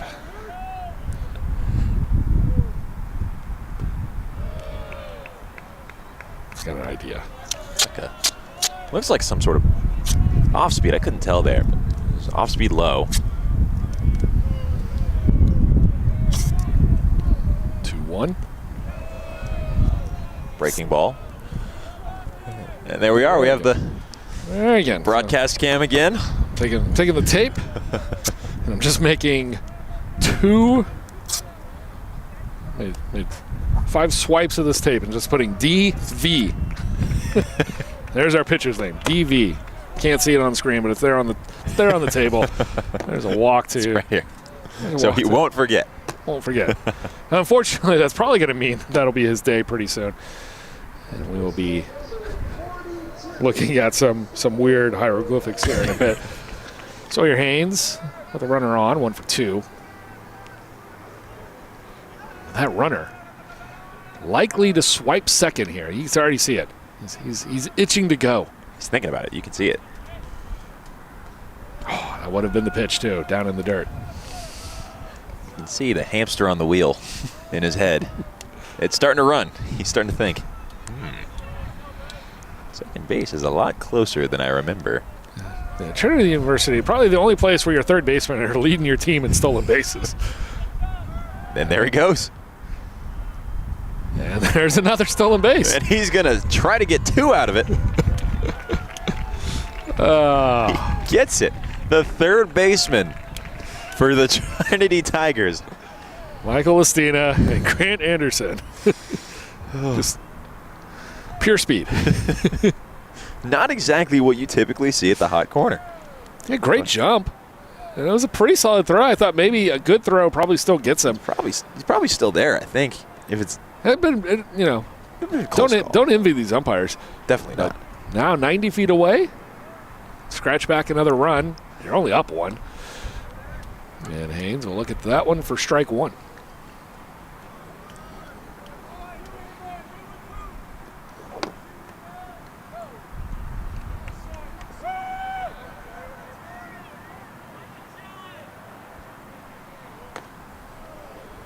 '83 misses outside. Got through the first 2 batters pretty quickly and now on the verge of walking 2 aboard. And as we have said so many times on this broadcast, he's faced with the most difficult pitch in baseball. And the pick to third. So you asked if we've seen it, and that one was unsuccessful. We have officially seen it. Here now.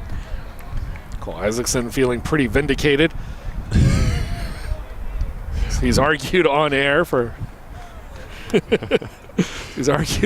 all season that you just need to stop throwing to the bases because bad things happen. Greg, you might need to go get Cole a sweet treat before he breaks something in the broadcast room. And now the count runs full. So, talk about third baseman swiping bags. There we have another third baseman doing it himself. That is absolutely rocketed into the pool. Unfortunately, the pool is in foul territory. And I think you're right. That actually went over the net that's supposed to guard the pool from this field.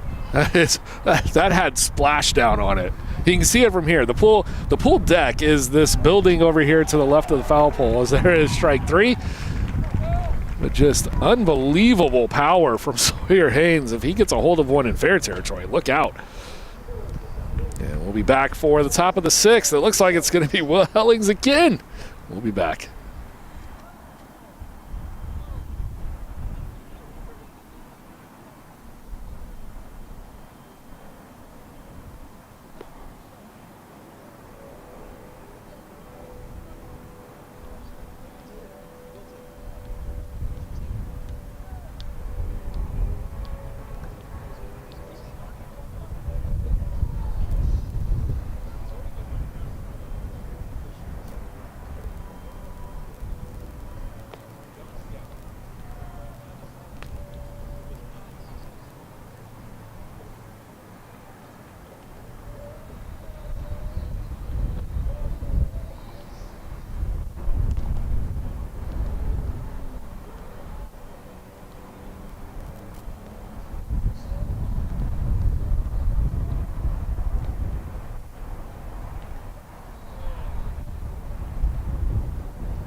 Top of the 6th, and we've got a defensive change here for the Tigers. Matthias Ridding back in at catcher.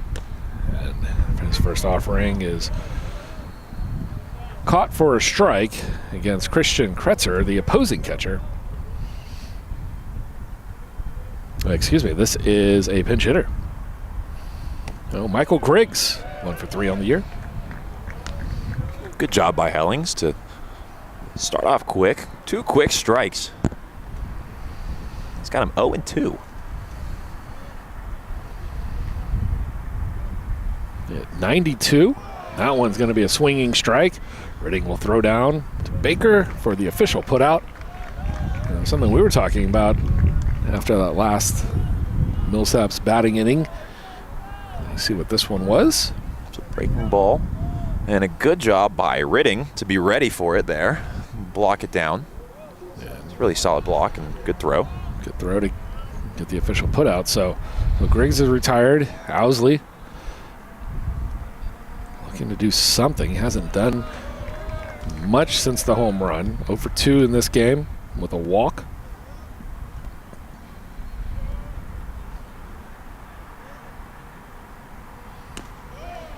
Trying to get the bat going once again, but it's a little bit different against Hellings.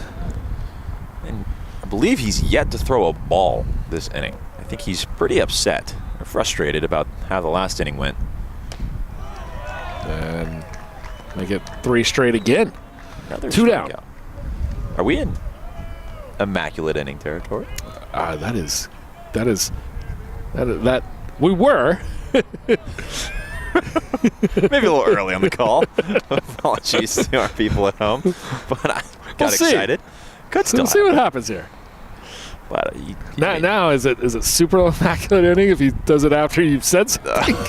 There's 7 strikes in a row. Karsten Williams, 0 for 3 here in Game 2. Lined out and flew out in all of his appearances. It's 0-2 again. Got 8 strikes. And we saw after that last half inning, I mean, Hellings was on the mound before the Millsaps players were even off the field. He was ready to get out there. So hit 92 to end the 5th. Rabs back, breaking ball, and the super immaculate inning. I did not swipe it. For Will Hellings. 9 pitches, all strikes, 3 strikeouts. And the Tigers all cling to a 9-7 lead as they come to bat in the bottom of the 6th.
Nicholas Jones up to the plate. He's got nobody aboard this time. 0 for 1 officially on the day. 2 walks thrown in there as well. And he's got an RBI and a run scored.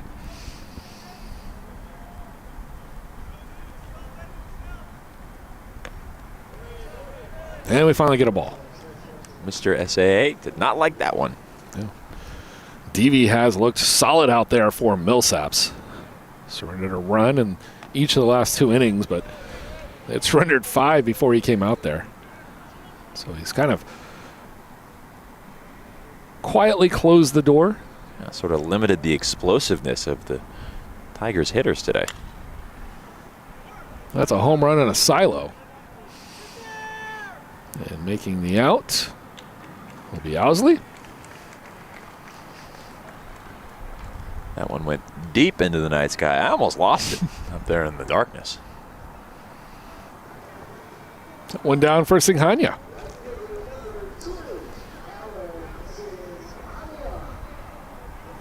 I wish we had all like the StatCast stuff in here. I'd love to know how far that ball traveled. Like upward? Upward. That ball might have traveled 500 feet off the bat. I mean, it definitely went further up than it did forward. I had to look up and lean back to see where that one went. Singhania keeps this one a little bit lower, and he'll reach base safely with a single. Deavy almost snagged it out of the air again. Not quite, though. Singhania aboard for the 4th time today.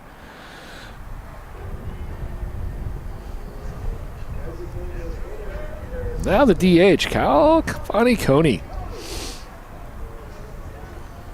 0 for 3 in this one. Flew out to center, and he struck out the last 2 attempts that he has given the ball a massive beating this week. I want to know what the baseballs have done to him. He has taken out his vengeance. Seeing him in his dreams coming to the field with a vengeance. Second home run on Tuesday hasn't landed yet. Singhania swipes second. Our outfielders battling back against our speedy third baseman for the prize of fastest on the team. Doing a pretty good job swiping a couple bases. Singhania's now got 7 on the season.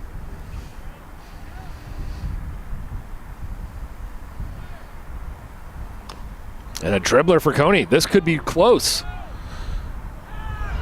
And it's an errant throw. Singhania will come around to score. It's now 10-7 Trinity.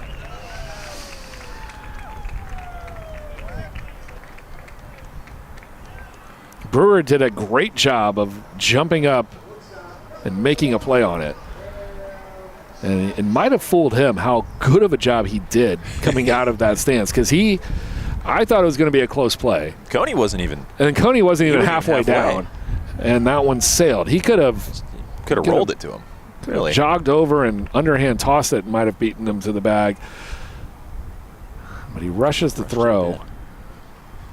Swinging bunt. That's what it'll do. Got to force him to field it and throw it. Now Champness looks at strike one.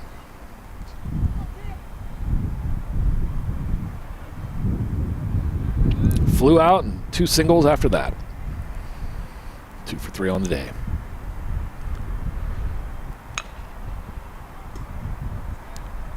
And lately, Champness has been swinging it really well. Putting a lot of balls in play. Had some strikeouts early in the season. Struggled a bit at the plate. But lately, been a real weapon in the Tigers lineup.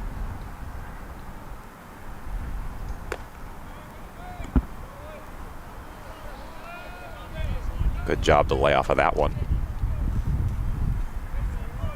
Yeah, not easy to do when you're down 0-2 in the count, but see if he can battle his way back. DV delivers and gets the strikeout.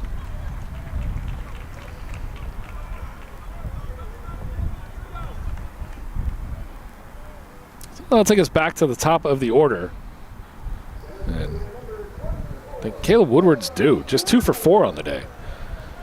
Just 2 for 4. Just 2 for 4. Average falling to .552. Crazy.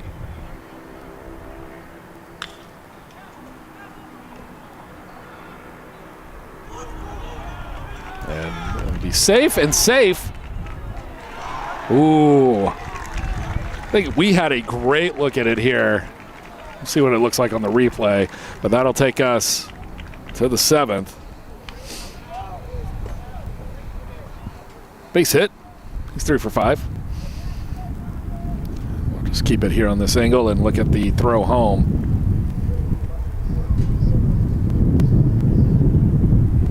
Yeah. From here, he touches home right there.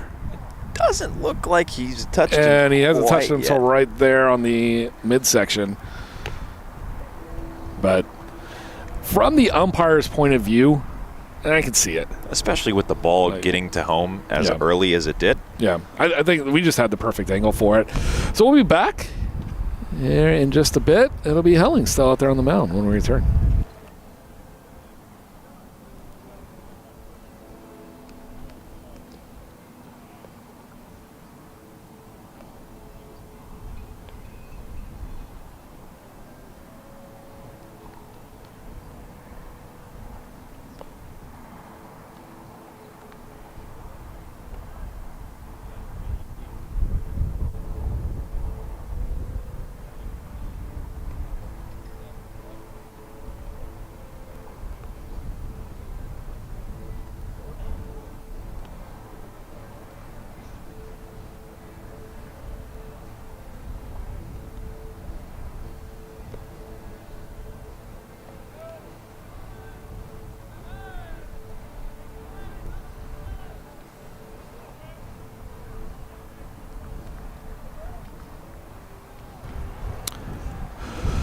Top of the 7th, Wesley Grant, 2 for 3 on the day.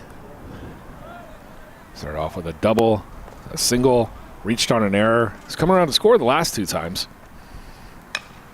And first pitch swinging over to Champness, fires it over, and a good pick for Will Baker.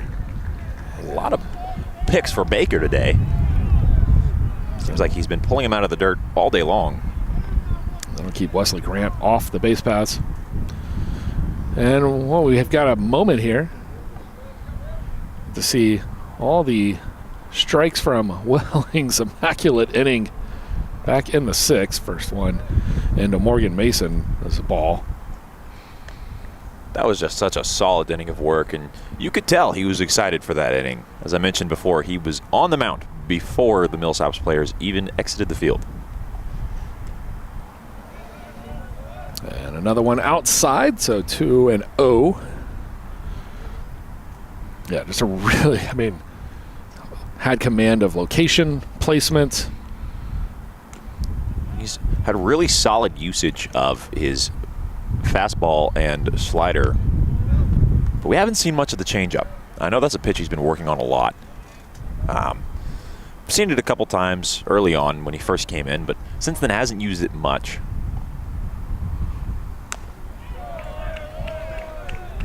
Converts the strike on the 3-0 count.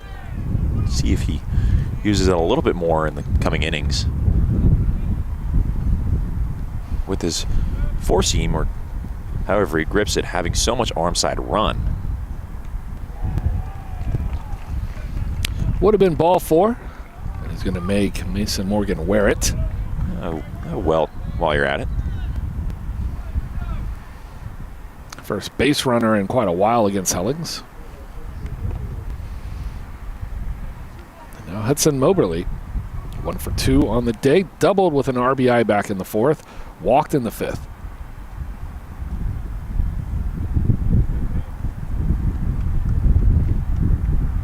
So with all of that arm side run that you see from Helling's fastball and how much success it's had, we've seen it several times. It catches guys inside and they struggle to catch up to it. You'd think that a changeup that has the same movement but just is slower would have a lot of success, but he doesn't utilize it much. I think he's just not as comfortable with it. Of course, you don't really need it when you're throwing sliders like that. Yeah.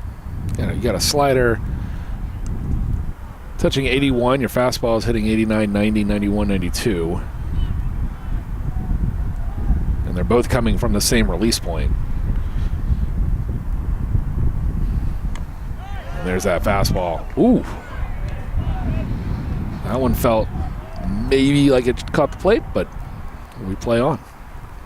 Trinity dugout is definitely not thrilled about that one, but it's not an exact angle here. We're off to the side. That one missing. Bit.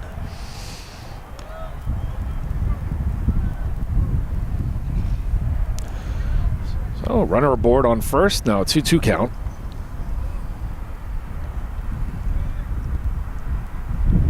Got Haynes in double play spot. Count runs full. So tried to get him to chase the breaking ball a couple times. I think he's going back to the fastball here. Just see if he can get it by him. And a called strike 3. Thought I heard the umpire call it, and then I didn't see him make the movement. So I was like, wait a minute, I think, and then just watching Ridding come up out of the stance, it wasn't too much worry from him. Bit of confusion. Looks like the batter knew it because he immediately started walking off, but it looked like he was going to start walking down the first baseline. And a throw over to first. Wes Carr, 1 for 3. RBI single back in the 4th. This one smoked out into the gap, giving chase is Woodward. And he comes up with it. Welcome back to the field and the lineup for the resident vacuum here in San Antonio on center field. Okay, Woodward will take us to the 7th inning stretch. We'll be back.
Welcome back for the bottom of the 7th. DB's still out there for Millsaps, and they'll be facing Matthias Ridding. And they are about to retire Ridding for the first time today. And a bit of awkwardness with the hat for DV. One thing, I don't think that we've actually mentioned it too much, but talked about the hats falling off and everything else, but these are not, I would say, probably not normal game hats, being green. Not the Millsaps purple and white or purple and gray. I'm assuming that they're a St. Patrick's Day type of a hat, unless it's something different. Okay, so they have a purple clover. Cole was telling me he saw them during pregame. He was down there. And so just wondering if it's a normal standard manufacturer or something a little bit different. Could explain that one, but that was a little bit weird from DV. As Will Baker swings and misses, now 1-2.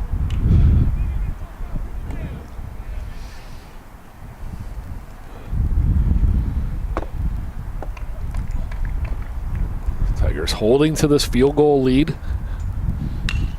That one smoked up the middle for Baker. Now 2 for 5 on the afternoon in game 2. And that's just a fantastic swing. 2 strikes. Get a ball, you recognize it out of the hand, and you just send it up the middle. He's done that a couple times today, but really good job on 2 strikes. Stay alive and actually get a hit out of it. Grant Anderson comes up. And one thing I did not hear in the past 2 minutes that I expected to hear were the chimes coming from the bell tower. So they are off the clock. And we're still here. I think we are officially in SAA After Dark mode. I was talking to some of the people up in the tech booth saying maybe we should get some disco lights, a little bit of club lights. SAA After Hours. Just a reminder, we're back here 13 hours for start of Game 3. Have a shower, quick nap, grab some coffee. Doesn't leave much time for breakfast, but yeah, sacrifices have to be made. Got to get 3 games completed in the span of about 22 hours. You get Millsaps back up on the bus to head back.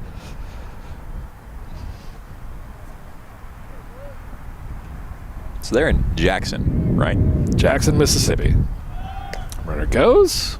The throw is there in time and gets Baker.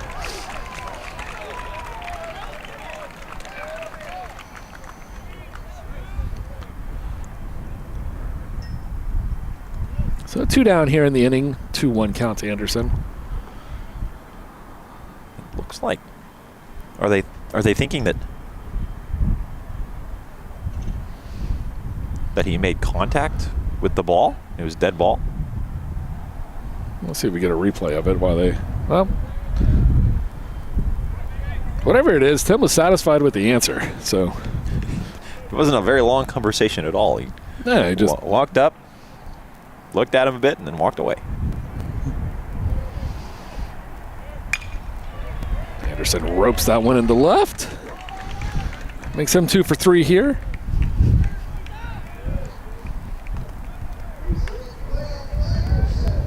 There's that throw down. It's hard to tell what they were arguing about. Wonder if they're saying that maybe did he knock the ball out of the glove when he slid in. But well, they were pointing it home, so I thought maybe they were saying maybe interference. I don't know. Either way, 2 down. Stolen base attempt probably coming. You can see it in the mind of Anderson over there thinking, And get another. When can I get over there? Stats showing that he's only got 5 stolen bases. So that's got to all be from today. Like he came in with 0. So I feel like he's got 5 today. I think you might be right. Miss up and away. Now 2-0. Makes you wonder why they haven't been stealing him more with all of the success he's had on the base path.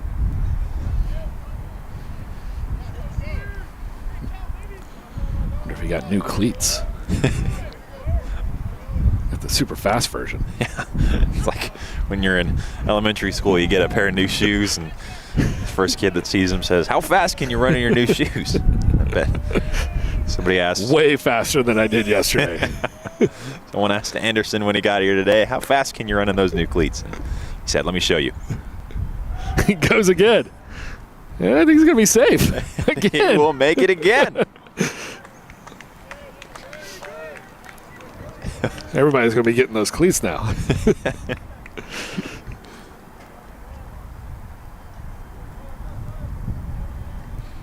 He's just had really good breaks, too. Yeah, I mean, not absurdly fast. He's a fast runner, but fast, he's not. But he's not lightning speed out there. But he's a good base runner at this point. Good timing with the jumps and good timing on which pitch to go on. He doesn't go on a pitch where the catcher's prepared to throw down. He waits until he has a perfect opportunity and gets a really nice jump, which has led him to several stolen bags. That looks like it's going to be the end of the road for Deavy. Got a new arm coming in, and take a break and rejoin here in just a moment. Bottom of the 7th, Trinity holding to a 10-7 lead.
It'll be Sam Thomas coming in on the mound here for Millsaps.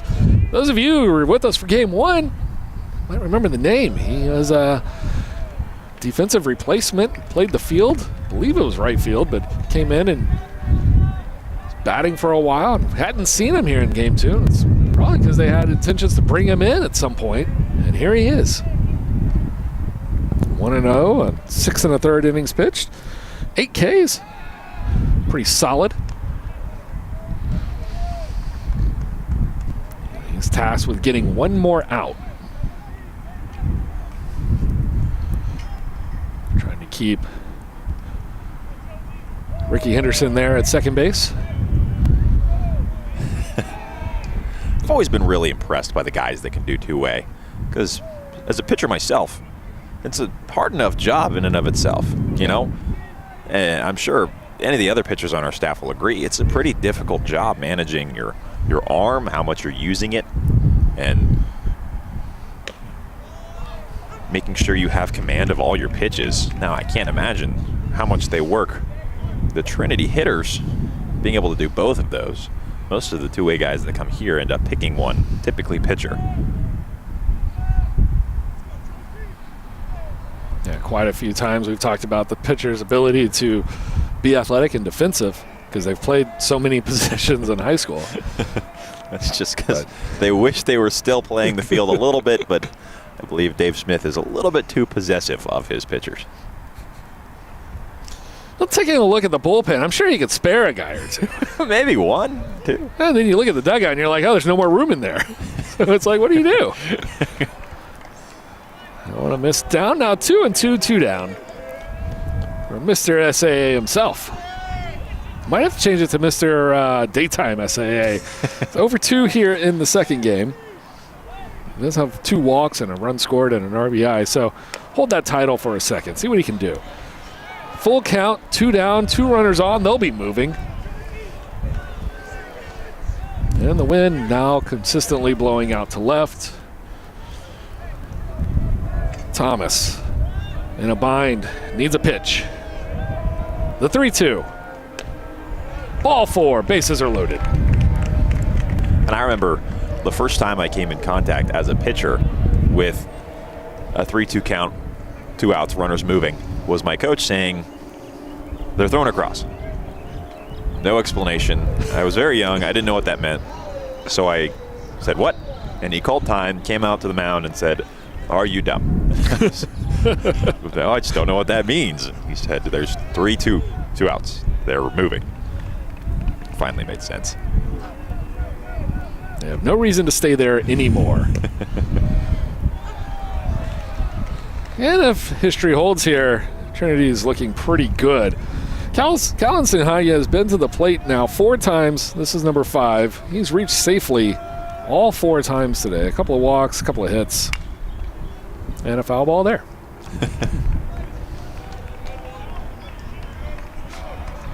We've talked a lot about Singhani and how smart of a hitter he is. Not just a big bat, but a smart bat as well. Knowing the situation and studying pitchers while he's up there. So in a spot like this, there's not really another guy that you'd want to put in this spot. I mean, you notice he's now up in the box. Surely an adjustment he made. Swing and a miss, and we head to the 8th. So Thomas comes in and gets the job done, and we'll be back in just a bit.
Welcome back, top of the 8th. We've got a defensive replacement here for the Tigers. It's going to be Pierce Matthews taking over for Nicholas Jones out in left.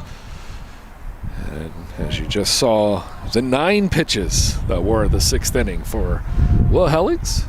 He's back out there again. The Summit, New Jersey native, the super senior. He's gone 2 2/3 today. Hasn't allowed a hit, run.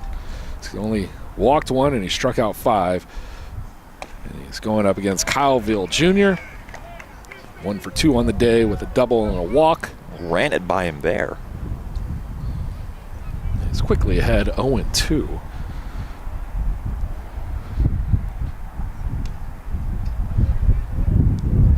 And we don't have to worry about the announcer's jinx.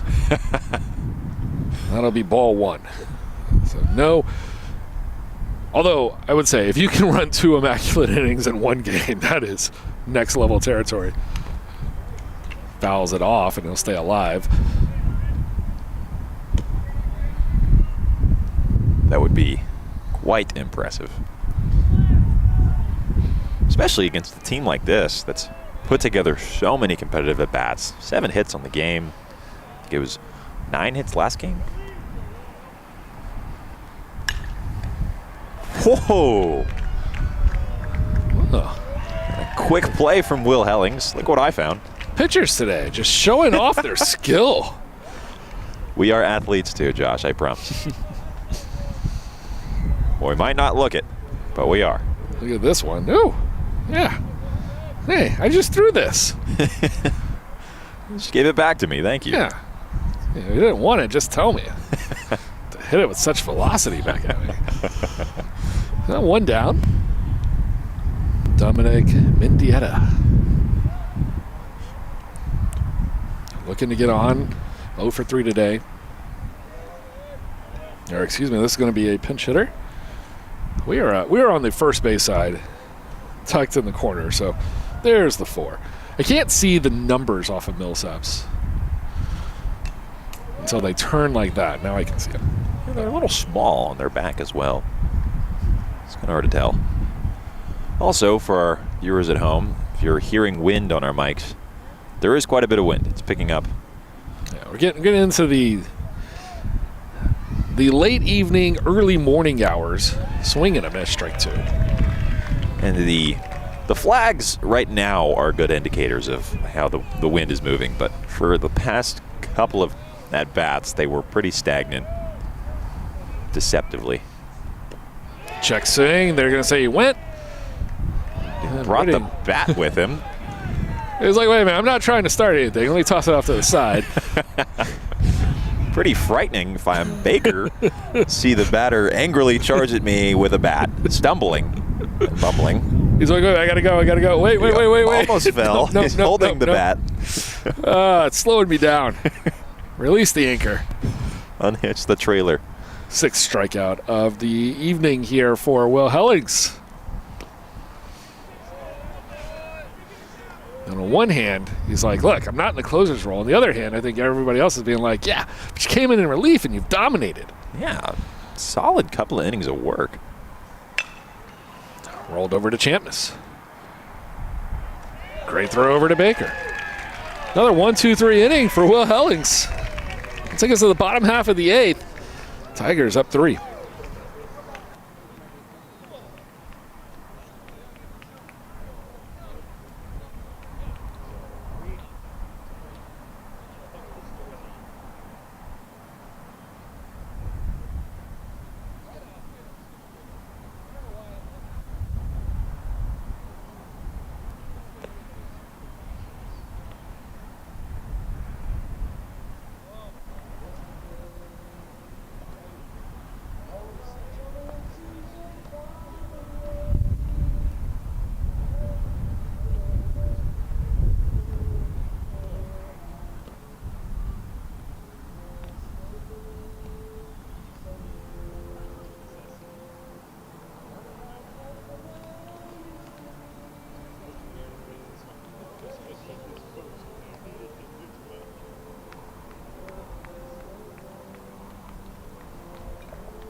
Bottom of the 8th, and it's Coney once again. Reached on an error his last time up. And the 0 for 4 category for him, it's not going to do justice to the swings that he's taken today. And in both games, really. Had a couple of strikeouts, but when he's putting the ball in play, it's going a long way. That's what you like to see, and it's one of the things that the coaches actually look at more than just the stat sheet, because I'm not sure Tim's read a box score in maybe 25 years. More or less just looking at how the guy's going, and there's a good cut there, and he's going to come up empty once again, but you got 3 home runs on the week. I think you've earned your opportunities to go up there and take those hacks. Just not finding any contact here in this one, but he'll give way to Cam Champness, 2 for 4 on the day.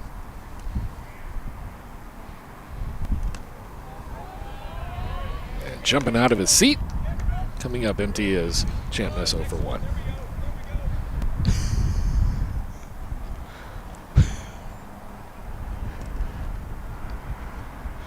I think Champness was expecting the fastball that he got there.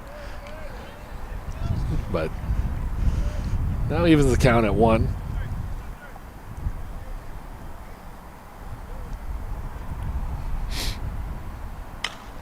And absolutely smokes that one.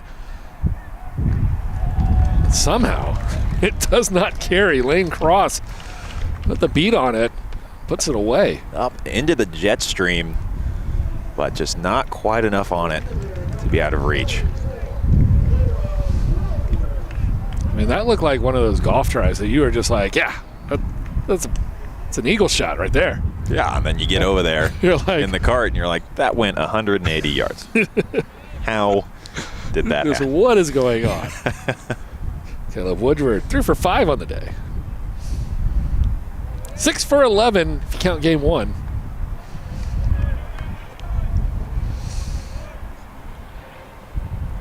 And all that's done is bump his average up 7 points.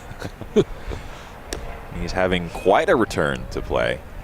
Tigers have missed him in the lineup. Not necessarily for that type of production, but just that presence at the top of the lineup where you've got a guy that gets on base consistently and just kind of gives way and creates those types of innings. And an outfielder that can make the impossible plays like the one that we saw earlier, where he caught it and then turned around and ran into the wall. It's just exceptional speed while tracking the ball. It's really impressive. He gets that one up. And again, somehow there's no wind out there. That'll take us to the 9th. Somehow we have stolen all of the wind. Yes. We have it up here. It is cold up here, top of the roof. It is fine out there. We'll be back for hopefully the last inning when we return.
Top of the 9th.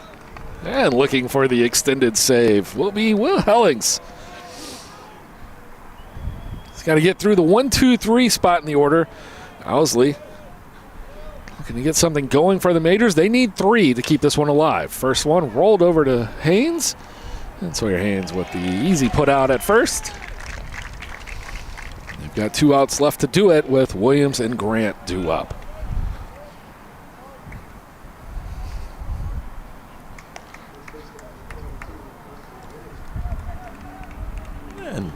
Haynes been a little bit quiet over there at second. Hasn't gotten a lot of plays defensively, as we've seen in the past.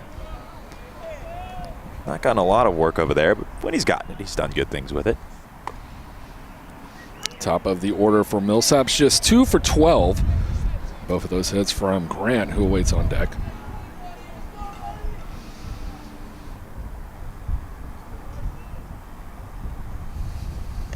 Swing and a miss, strike 2. These two teams will conclude their series tomorrow afternoon. First pitch slated for noon.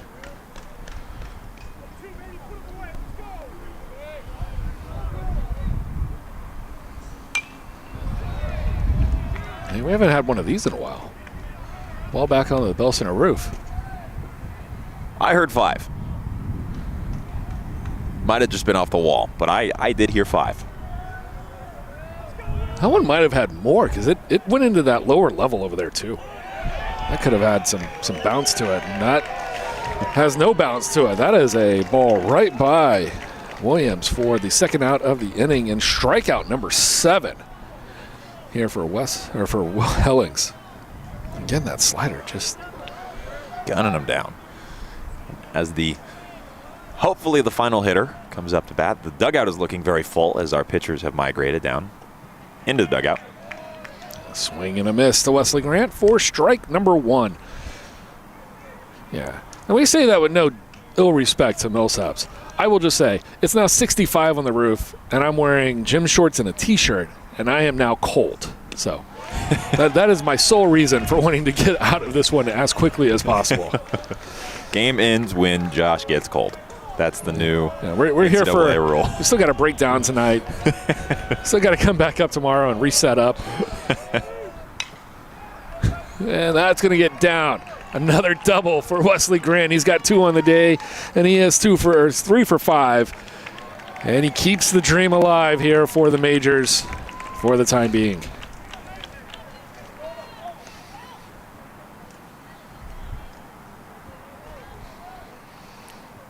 A good placement. Just Grant has been hitting the ball well in this game. Really solid swing of the bat. Takes it oppo. Off that slider. That's pretty much what you got to do with the slider. Yeah. Just go with it and just roll it out there. Mason Morgan. Because with Will Helling's slider, it's really difficult to sort of get around it and pull it because it has so much movement breaking away from you. So really all you can do with it is what he did right there. He does a really good job. Ooh. Don't think that's going to reach the pool, but it's close.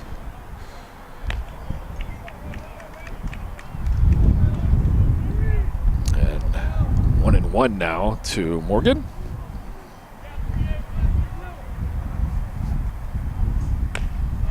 High and in, 2-1.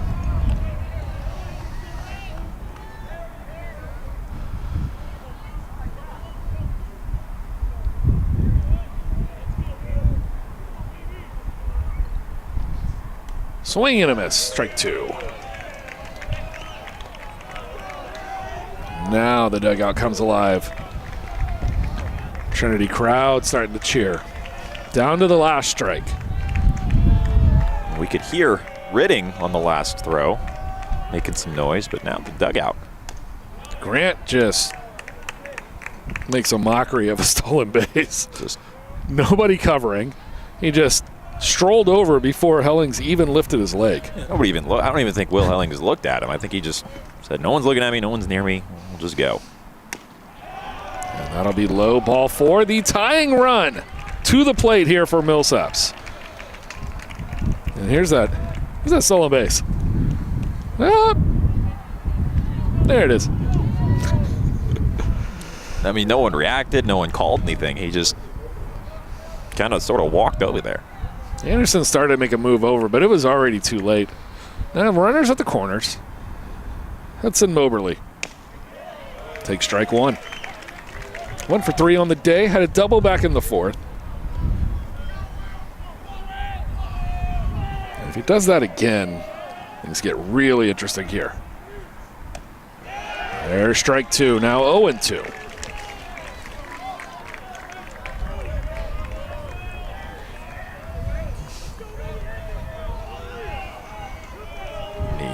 Dugout coming alive here. Another stolen bag. Yeah, Morgan's like, why not? Trinity's like, yeah, it really doesn't change much. No.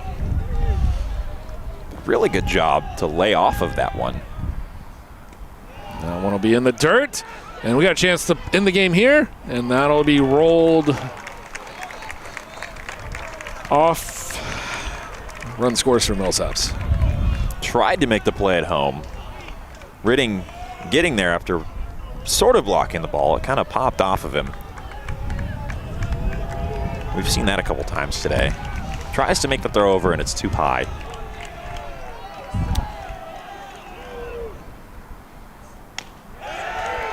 Called strike 3 will end the game.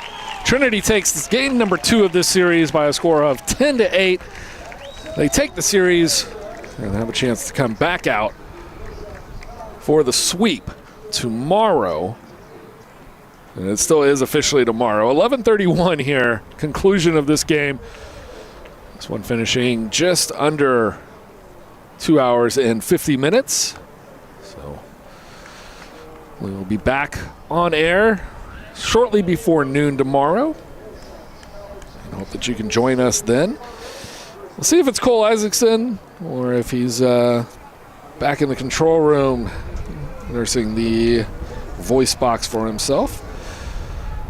And I'd like to thank him and Craig, along with Shepard, for the insight and the commentary, and just not making me lonely up here today.